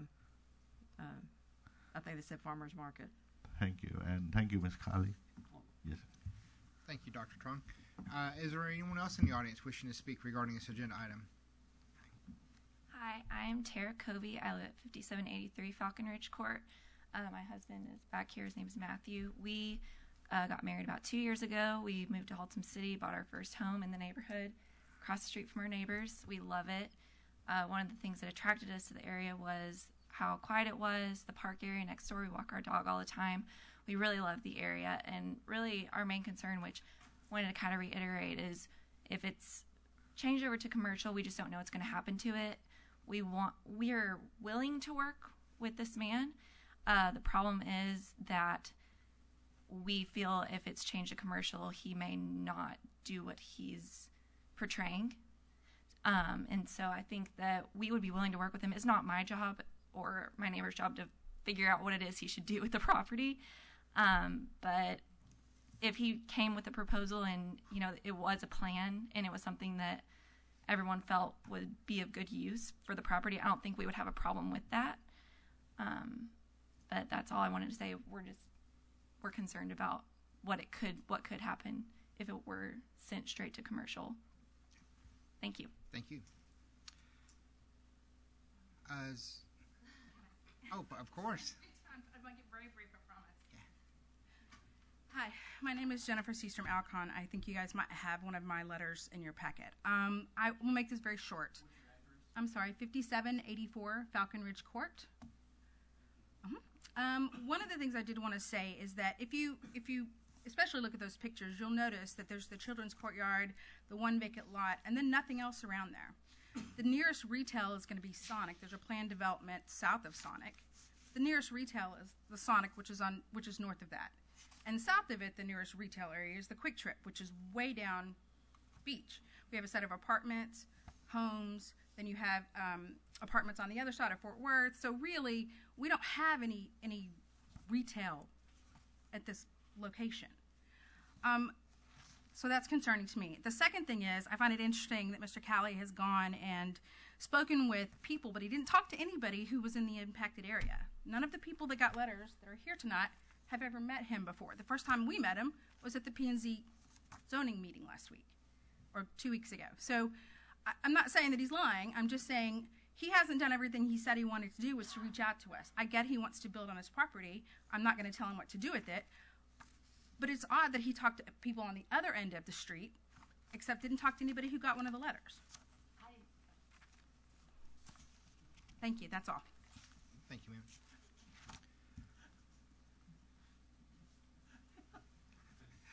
Is there anyone else in the audience wishing to speak regarding this agenda item?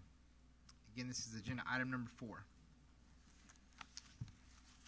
Well, I'll now close the public hearing at 8:35, and we are now in line for a motion if there's no other questions or comments from the council.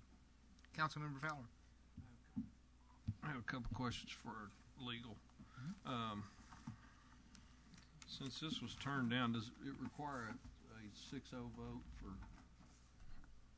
It would take a 6-1 vote to override the Planning and Zoning Commission decision on denial. Okay, that's one question. Second question is, if it were potentially denied without prejudice, that would allow it to come back at any time. If not, if it were denied, it'd be a year before it could come back. Is that correct? That's correct. Okay. Councilmember Fowler, it would be a year before it could come back with the same application. It could be Right. a different rezoning request, but if it's the same request, it'd be a year unless the council denies this without prejudice. And that would be based on a straight C3 zoning, correct?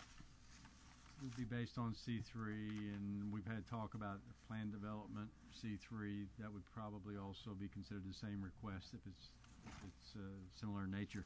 My suggestion would be, if the council is willing to consider a planned development, that you should either send it back to P&Z to consider a planned development or deny this without prejudice, with the applicant having the message that it better be something that has some kind of specific plan to it before the council will consider it for approval. Okay, thank you. Thank you, Councilor. Am I in line for a motion, Mayor? Yes, sir. I move that we deny without prejudice zoning case Z-001-18 on first reading, and allow the applicant to reapply it prior to the 1-year period.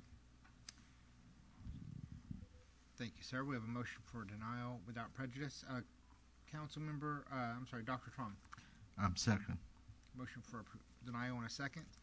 If there's no other questions or comments, if you would please signify your votes. Okay, the motion for denial passes. Unanimous. Okay, thank you, council.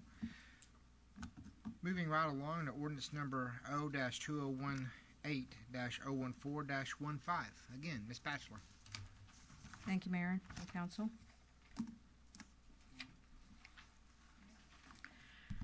This is to conduct a public hearing and consider action on the application of Hudson's Mobile Glass Service for a zoning change request from C3 Commercial to PD C3 Plan Development for all C3 uses plus pawn shop located at 4803 Northeast 28th Street.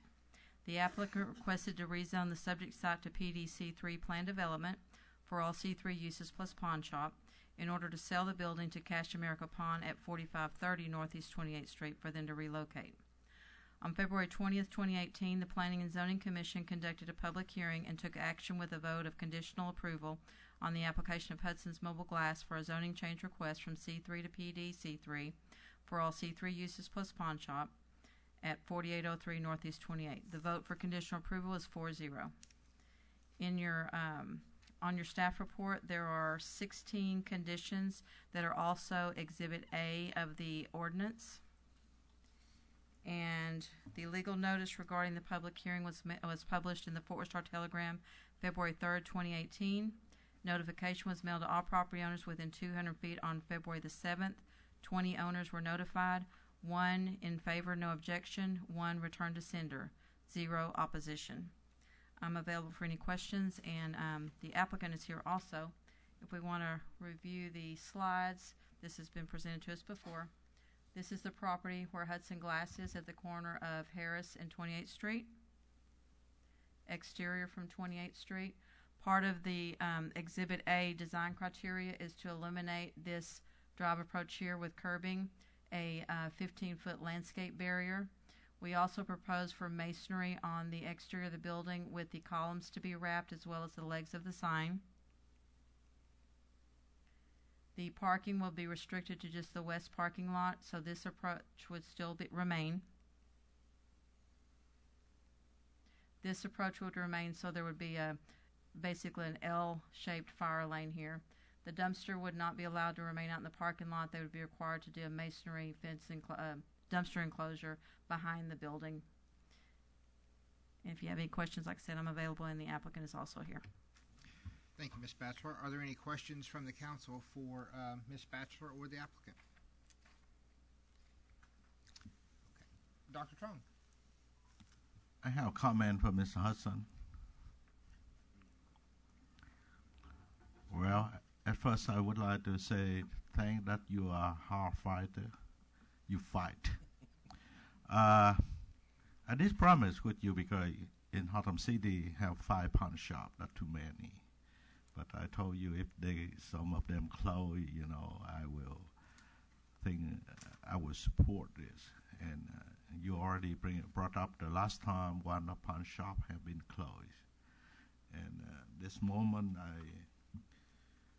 my feeling, I think I will go forward. And thank you for, you know, complying with all the city council requests. And P&Z give you 4-0, and I don't see why we turn you down this time. Okay. Thank you.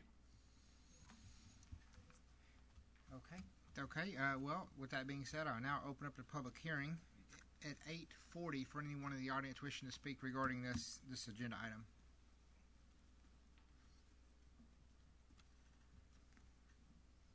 I'm back. Sorry, Bob, I took my hat off, so respect to you. Hudson's have been here for 35 plus years. They're going to sell a property. I'm on P&Z, by the way, so for people that don't know, I'm not a public speaker, but they're proposing to sell a piece of property they have to Cash America for a pawn shop. I know we have the theories of pawn shops. I go to pawn shops a lot. I get good tools there. They help me out rebuilding my house.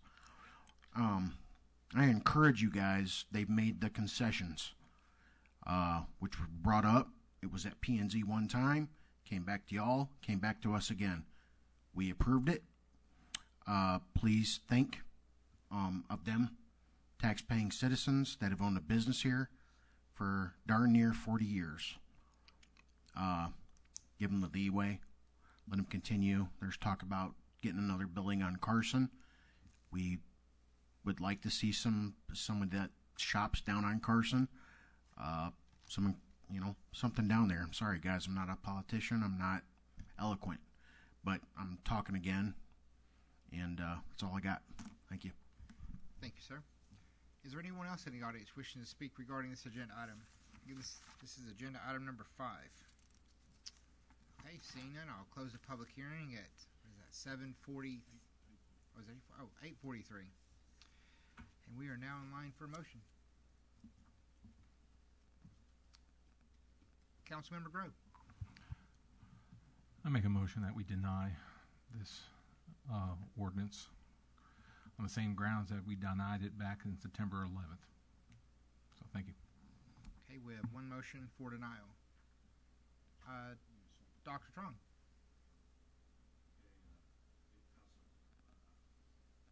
I'm sorry, if Council Grove deny, and I want to make a motion to approve. How do we do it, Mr.? Well, we just have to see if he gets a second first. Otherwise, it'll die for lack of a second. Okay. So is anyone wanting to second? Councilman, again, like Councilmember Grove said, this was denied by the council back on September 11th. So this, if it's approved, it would be a complete reversal. Okay, Councilmember Grove, it dies for lack of a second. So we are now in line for another motion. Dr. Trong. Mayor and Council, I go ahead and make a move to approve ordinance numbers O-2018-014-15. Change zoning from, let's see now, PD to C3. And use of lot Pawn Shop America located at lot 4W54.3, block 3.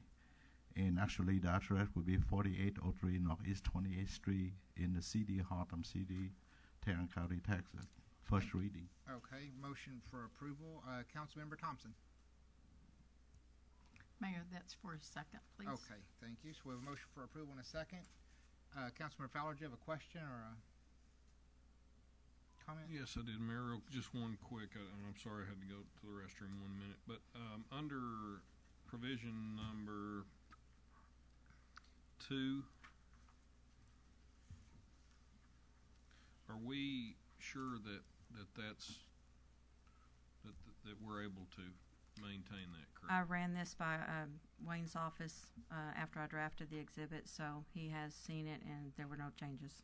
Okay, and then that would, okay, and then we're comfortable with that will prohibit. I incorporate everything that P&Z requests and what y'all had mentioned, what Councilman Fowler's referring to as pawn shop use and certificate of occupancy is exclusive to Cash America International Incorporated and non-transferable. Okay, thank you. That's all I had, Mayor. Okay. Cash America is a subsidiary of the company. The actual company is First Cash Pawn. Cash America was dissolved when it was merged with First Cash back in the 16th. So we probably need to change that because, you know, when we had the gentleman from First Cash Pawn up here, they mentioned that they don't do payday loans. Well, actually, First Cash does payday loans. They have a significance. So at some point in time, the headquarters could push down from Mount Olympus to Cash America saying, hey, you're going to do payday loans. So that's the reality. Cash America does not exist. It's kind of like Ford Mercury. Ford is the owner. Mercury is a division. So they're the same, you know, they push the same cars out, just put a different badge on it. And so Cash America is not the company. First Cash Pawn is the company. And if you want to go check, go to the website, look at their SEC filings. They stopped filing in 2016. It's now all included in First Cash's filings. So Cash America no longer exists. So we probably need to change that. That's why we have you, Councilmember Grow. You're the researcher. I have a question for our legal regarding this before we do take an actual vote. Because we do have so many pawn shops south of, that's the majority of the pawn shops we have in town are concentrated south of Broadway. Pawn shops, payday lenders, title lenders, the majority of them are concentrated south of Broadway. And that's the most economically depressed area of our town. What can we do to address that regarding our ordinance? Is there anything that we can do, workshop some type of revisions to our ordinances or put them in, like several years ago? And I know there's not a lot of turnover on pawn shops, but, you know, we created a zoning for the used cars. Can we do something similar to that regarding this type of industry? You cannot specifically limit the zoning that they're in. You can reasonably regulate them through commercial zoning, and Mayor, the answer to your question is you have control through zoning. You can deny zoning requests. There are state law limitations on where pawn shops can locate. There has to be a 1 mile distance restriction between pawn shops. But you know, this is the type of thing, if this particular location were not suitable for a pawn shop, you could deny the rezoning request tonight. That's the option you have. But as far as adopting more stringent regulations, I'm glad to work with your staff to come up with whatever regulations you might think are appropriate. But the bottom line is going to come down to a case-by-case basis for the council to decide whether or not it's appropriate zoning for pawn shops. Yeah, I mean, my personal feeling regarding pawn shops is we don't need any of them. You know, they bring absolutely nothing to our community.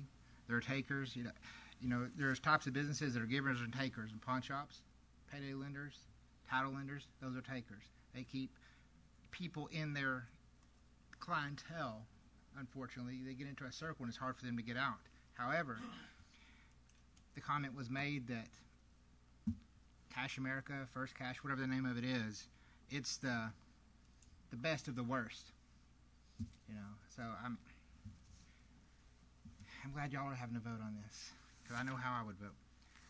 With that being said, we are. If you would please signify your vote. I still have a question, Mr. Oh, Mayor. yes, sir. I'm sorry, Mr. Fowler. So since Councilmember Grow brought that up, and I appreciate your research on it, Councilmember Grow, and this being first reading, can y'all make sure that the verbiage is correct in item number 2 that prohibits the parent company from changing? It prohibits the parent company from being able to transfer it to another entity. Well, I would say if let's say First Cash says, hey, we want to go to a single brand and get rid of the Cash America brand and just do First Cash. And so, according to what the ordinance says, it would be Cash America would be. So then, would it mean that if they, let's say First Cash decided to get rid of the Cash America brand and just go First Cash, would that mean that they would no longer be able to occupy that space? Would it be like an assignment, or how would it be? So, yeah, we'll look at that between first and second reading. And, I'll get with Glenna on researching who it is that... Yep. And on Dr. Trong's comment about pawn shops, there's another pawn shop coming into the city. So the fact that we lost one doesn't mean that we're a negative loss. We're basically net zero. You know, one gone, one is coming in, because the pawn shop that's formerly in Fort Worth on Beach Street is moving across the street just south of Griff Brothers in a triangular lot. So I'm just letting you know that what the realities are of the city. Okay, tonight we just deal with item number 5. When that's come up, we will deal with them in the future. Well, they're not coming up because they're occupying a space that is already pre-zoned M1, so they don't have to come before the council. And so how I look at this is if a pawn shop, if Cash America wants to move to another location, there are plenty of locations where it's already zoned C4, M1, M2, so they don't have to come before council to purchase a piece of property and erect their building. And so there's plenty of places that are already zoned for it. And so they don't have, the only reason they want to go across the street is for the convenience of the individuals that frequent that place. So individuals that purchase property, people that sell property, that's the only reason. May I say something? The one you said they will, in the future, maybe a pawn shop. That's already a done deal. Oh, it's a done deal. They purchased the property. They came before P&Z previous and got council approved them to open for business. No. Ms. Batchelor it was, how many, a month ago that they were here? It's Lucky Pawn or something like that, or something? The pawn shop that Councilman Grove's referring to is currently on Beach Street on the Fort Worth side, and they're developing the triangular piece at Beach and Old Denton Road that they purchased. It's zoned M1, so they're allowed by right at that property. So they don't have to come before us for... Okay, now, you're right about that, but the main thing right now, the Cash America have been there for many years, and they look ugly. And okay, so... No, let me finish. Yeah, go ahead. And if they move across the street and they make a better building, and I think make the city better, because the 28th Street is one of the worst streets in town. And do you think a fence for stolen property is a benefit to the... No, okay. I bought something from Cash America too. Well, doesn't matter. I mean, you don't make assumption like on the property in Cash America are stolen. As a former property detective, I used to fish stuff out of pawn shops all the time. Okay. I work some pawn shop too. I have 32-year law enforcement. Okay. And I'm still working. And I deal with gang, deal with some pawn shop. I'm not expert like you, but right now, I think go ahead, Mayor. We make the first reading, and we just like Mr. The council. He advised us he will do more research, and we still have the second reading. Okay, and that's all my comment. Thank you, Ms. Rowe. Okay, so we still have a... Mr. Fowler, do you have any other questions? No, sir. Thank you, Mayor. Okay, so we have a motion and a second on the floor, so if you would, please signify your votes.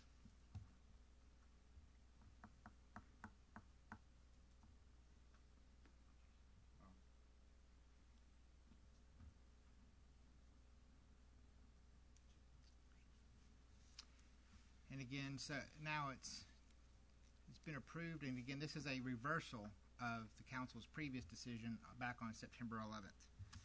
So, moving on to agenda item number 6, being ordinance number O-2018-012-15. Again, Ms. Batchelor. Thank you, Mayor and Council.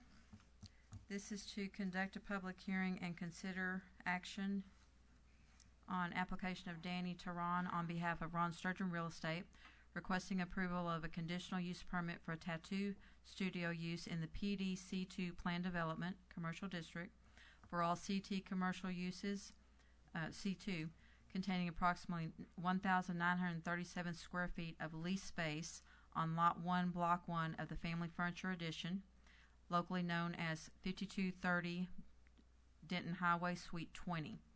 The applicant requests approval of a conditional use permit for a tattoo studio. The club lists the property described as above as retail, office, service, commercial. On February 13, 2018, the Planning and Zoning Commission recommended unanimous approval of ordinance number O-2018-01215 by a vote of 4-0. The conditions outlined on your staff report are also Exhibit A of the ordinance. And if on the legal notice regarding the public hearing was published in the January 26, 2018 Fort Worth Star-Telegram. Notification was mailed to property owners within 200 feet on January 31st. 13 property owners were notified, 3 in favor with no objection, none opposed, none returned to sender. If you'll look at the screen up here, this is the property just north of North Park on Denton Highway. This is the only space in the center. This is the salon and spa gallery on the north end. They're proposing to divide it up into 4 retail spaces, but this is the only one that would be an allowed use on this conditional use permit. This would be the entryway of the space. It's on the south side of the building.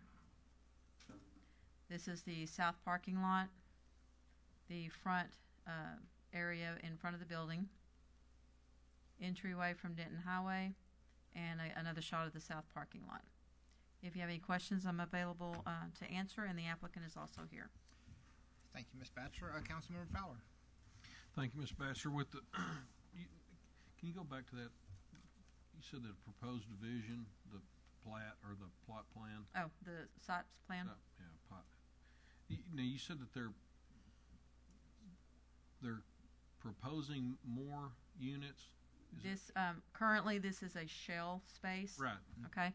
So they're going to divide up into 4 tenant spaces. The only one that would be allowed for the tattoo shop is this 1,937 square feet, which is addressed as Suite 20 by the fire marshal. Okay. And man, my question is not dealing necessarily with the tattoo, but it's just the parking. And I know that they've done a great job adding the additional parking and all, but by dividing it up, is it potentially going to add any more that's going to trigger any additional parking, or are they fine with where they're They have plenty of parking, not only in the front, but that the south rear? parking lot. Okay. All right. That was my only question. Thank you, Mr. Fowler. Any other questions from the council for Ms. Batchelor? Seeing none, okay. We'll now open the public hearing at 8:56 for anyone in the audience wishing to speak regarding this agenda item.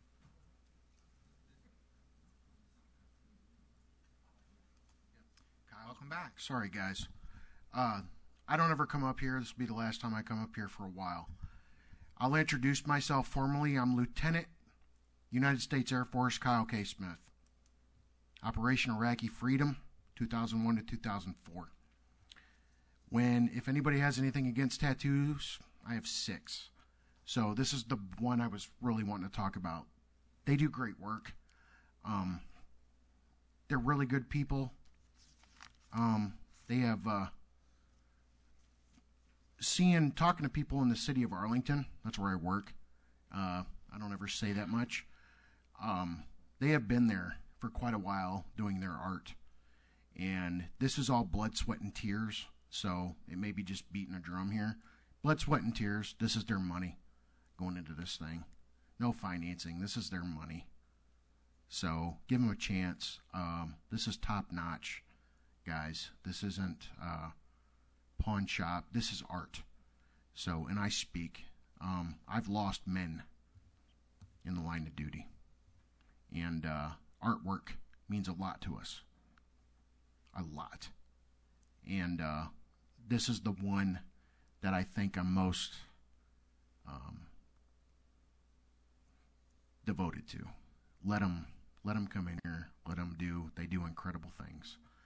And you know, because from somebody that was there and that lost people, let them come in and approve it overwhelmingly, please. That's all I got to say. Thank you, sir. Is there anyone else in the audience wishing to speak regarding this agenda item? Good evening, everyone. My name is Danny Taryn, and this is my wife, Crystal Taryn, and we are planning on hoping to open up a tattoo studio at 5230 Denton Highway. Together, we have 25 years experience in our industry, and we've seen the goods and the bads through all of it. And as the gentleman even stated earlier, there are plenty of stigmas left about the industry and the people that are in the industry as well. And we aim to break, or we hope to break all those stigmas. We will have early operation hours, 12 to 8. There won't be any late nights. We are an appointment-only tattoo studio, so there won't be anybody coming in and out.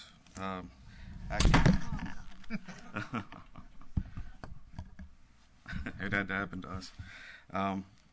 But the only through traffic that should be through at any time would be consultations, as we don't do any spur-of-the-moment tattoos, no late night bad decision type situations here. We'd like to view ourselves as more of a professional environment than any tattoo studio that you've been into. We do come from a fine art background, and we'd like to purvey that in our business as well. We like to develop relationships with our clients. These aren't just 20-minute tattoos. These are lengthy tattoos, hours and hours and hours, if not days and days. So it's very much a family thing. And as the gentleman mentioned, we've worked for this our whole careers, and we want something to be proud of, as well as to show y'all that it can be something to be proud of as a whole and for the city. That's it. Thank you guys so much. Appreciate it. Thank you. Yes, sir, Dr. Strong. If I overheard you say you don't tattoo some bad thing, right? No, sir. Okay. What if Bandido or MS-13 come in your store and say, I want my group to tattoo it? How you deal with them? Well, we would refuse business to them, sir. How you refuse it? No, we have no problem with that. Anything that we don't feel comfortable doing, whether that be... Do you have the policy clearly posted on your store? Well, we won't have a policy in writing per se, but one of the benefits of being a tattoo artist and owning your own business is we have the right to refuse anything. And thank you very much. I wish you keep your promise, and because, you know, I work gang for 25 years, and I see a lot of shop do a lot like Tango Plus, something like that, but we welcome you in city, sir. Ma'am, thank you. Thank you very much. Thank you, Dr. Strong. Is there anyone else in the audience wishing to speak regarding this agenda item? Again, this is agenda item number 6. Yes, sir. Hi. Good evening, Mr. Mayor, Council. My name is Jim Eaton. I'm with Ron Sturgeon Real Estate. We are the owner and the manager of the property located at 5230 Denton Highway. Are here this evening in support of Mr. Taryn's application for the conditional use permit. I must admit, when we were first approached by Mr. Taryn about leasing the space at the center, we were a bit apprehensive or a bit hesitant about having a tattoo studio at the location, concerned about how that may impact our current tenant, Salon and Spa Galleria, as well as our ability to attract future tenants as well. Of course, that's as owning the property and it being a commercial property, we do want tenants. But after receiving Mr. Taryn's proposal to lease the property, we were very impressed by how thorough and comprehensive it was. I believe a lot of that information has been provided to you. It was one of the most thoughtful and well-prepared proposals we had seen. After reviewing that and getting an opportunity to meet Danny and Crystal and seeing how they wanted to run their business, the nature of it, that it wasn't going to be the stereotypical tattoo parlor that a lot of us, I guess, think of or have that negative connotation, we grew very comfortable with the idea of having them as a tenant at our property.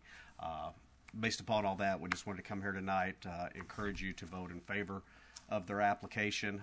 We feel like they're going to be a very good tenant, not only for us as the property owner, but a nice addition to the Haltom City business community.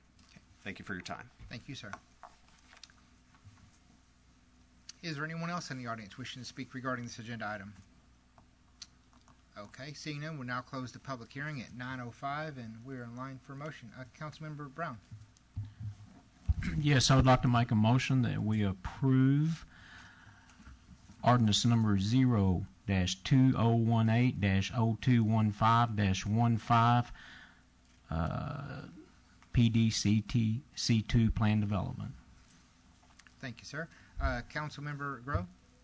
That's for a second, sir. Thank you, sir. We have a motion for on the first reading. Yes. Yes. Okay, so we have a motion for approval and a second on the first reading. If you would please signify your votes.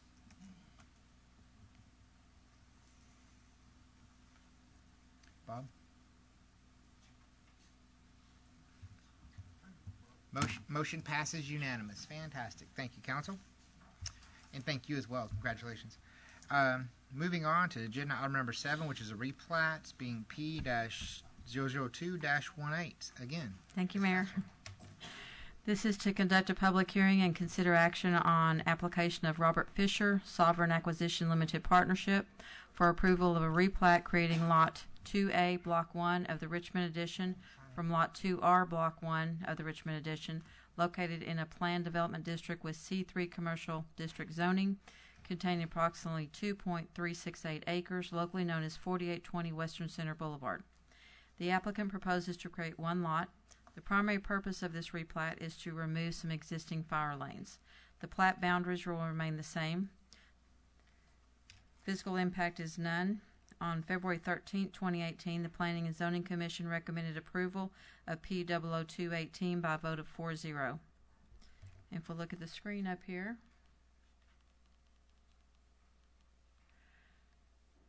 this is the current configuration of the property. They have access from Western Center, also from Haltom Road.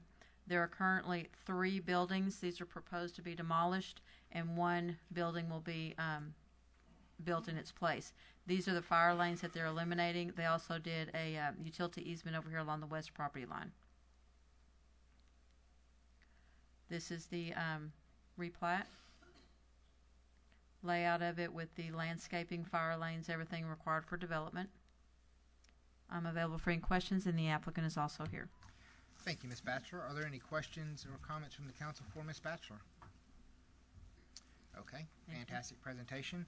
I'll now open the public hearing at 9:08 for anyone in the audience wishing to speak regarding this agenda item, or even the applicant. If you're okay, I don't see anyone, so we'll close the public hearing at 9:09. We're now in line for motion. Councilmember Grove. Mr. Mayor, I make a motion that we approve the replat PAPA-002-18. Thank you, sir. We have a motion for approval. Councilmember Nunn.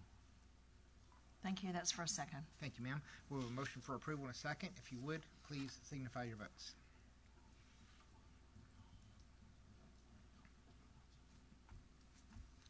Trey, need your vote. Trey? Oh, you okay. There we go. Motion passes unanimous. Fantastic. Thank you. Okay, moving on to agenda item number 8, fiscal year 2016 AFG grant. Fire Marshal, Mr. Knapp.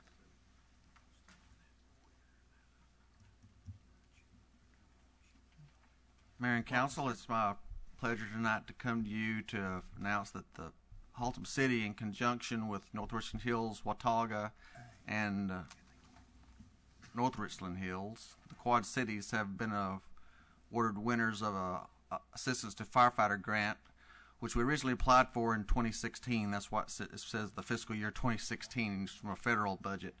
The cost for us is $8,996, which is part of a 10% of the total cost of the grant, which is $299,875, which is basically for video training equipment that's going to be installed in all of the fire stations in the 4 cities, which allows us to communicate. We can have one class in Haltom City, and all the firefighters, all the stations in the Quad Cities can attend without having to travel here.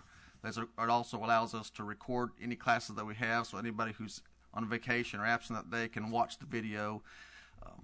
It's a pretty extensive piece of equipment.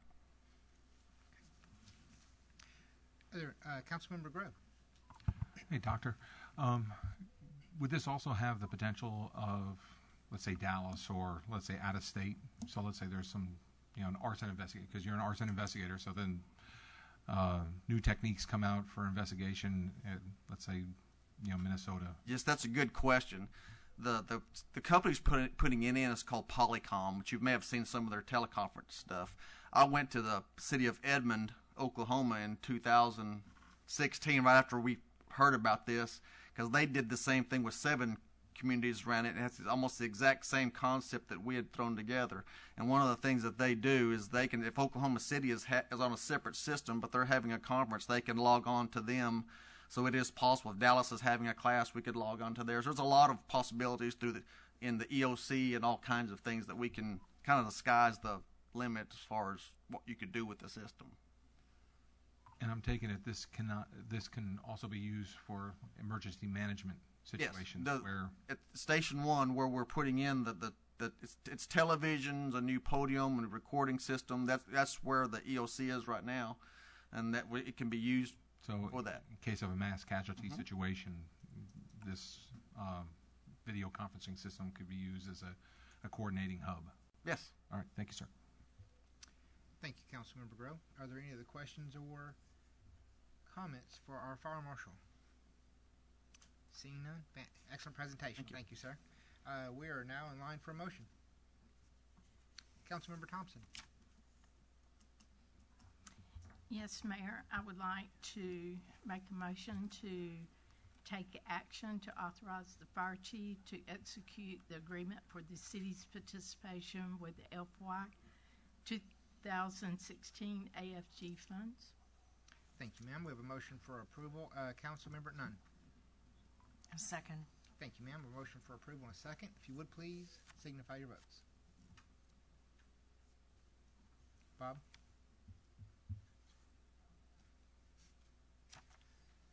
Motion passes unanimous. Fantastic. Moving right along to our visitors and citizens forum. Is there anyone in the audience who would like to speak during this time? Okay, seeing none. Future agenda items, I didn't see any, so we don't have that. Resignation of board members or committee members, I didn't see any there. So appointments or reappointments? Appointments or reappointments, Bob? Oh, I know. I was going to talk to her about that before, Miss Thompson, about the... Okay, so we don't have any. So with that being said, we'll adjourn at 9:10 into executive session pursuant to 551.071 and 072 of the Texas Government Code.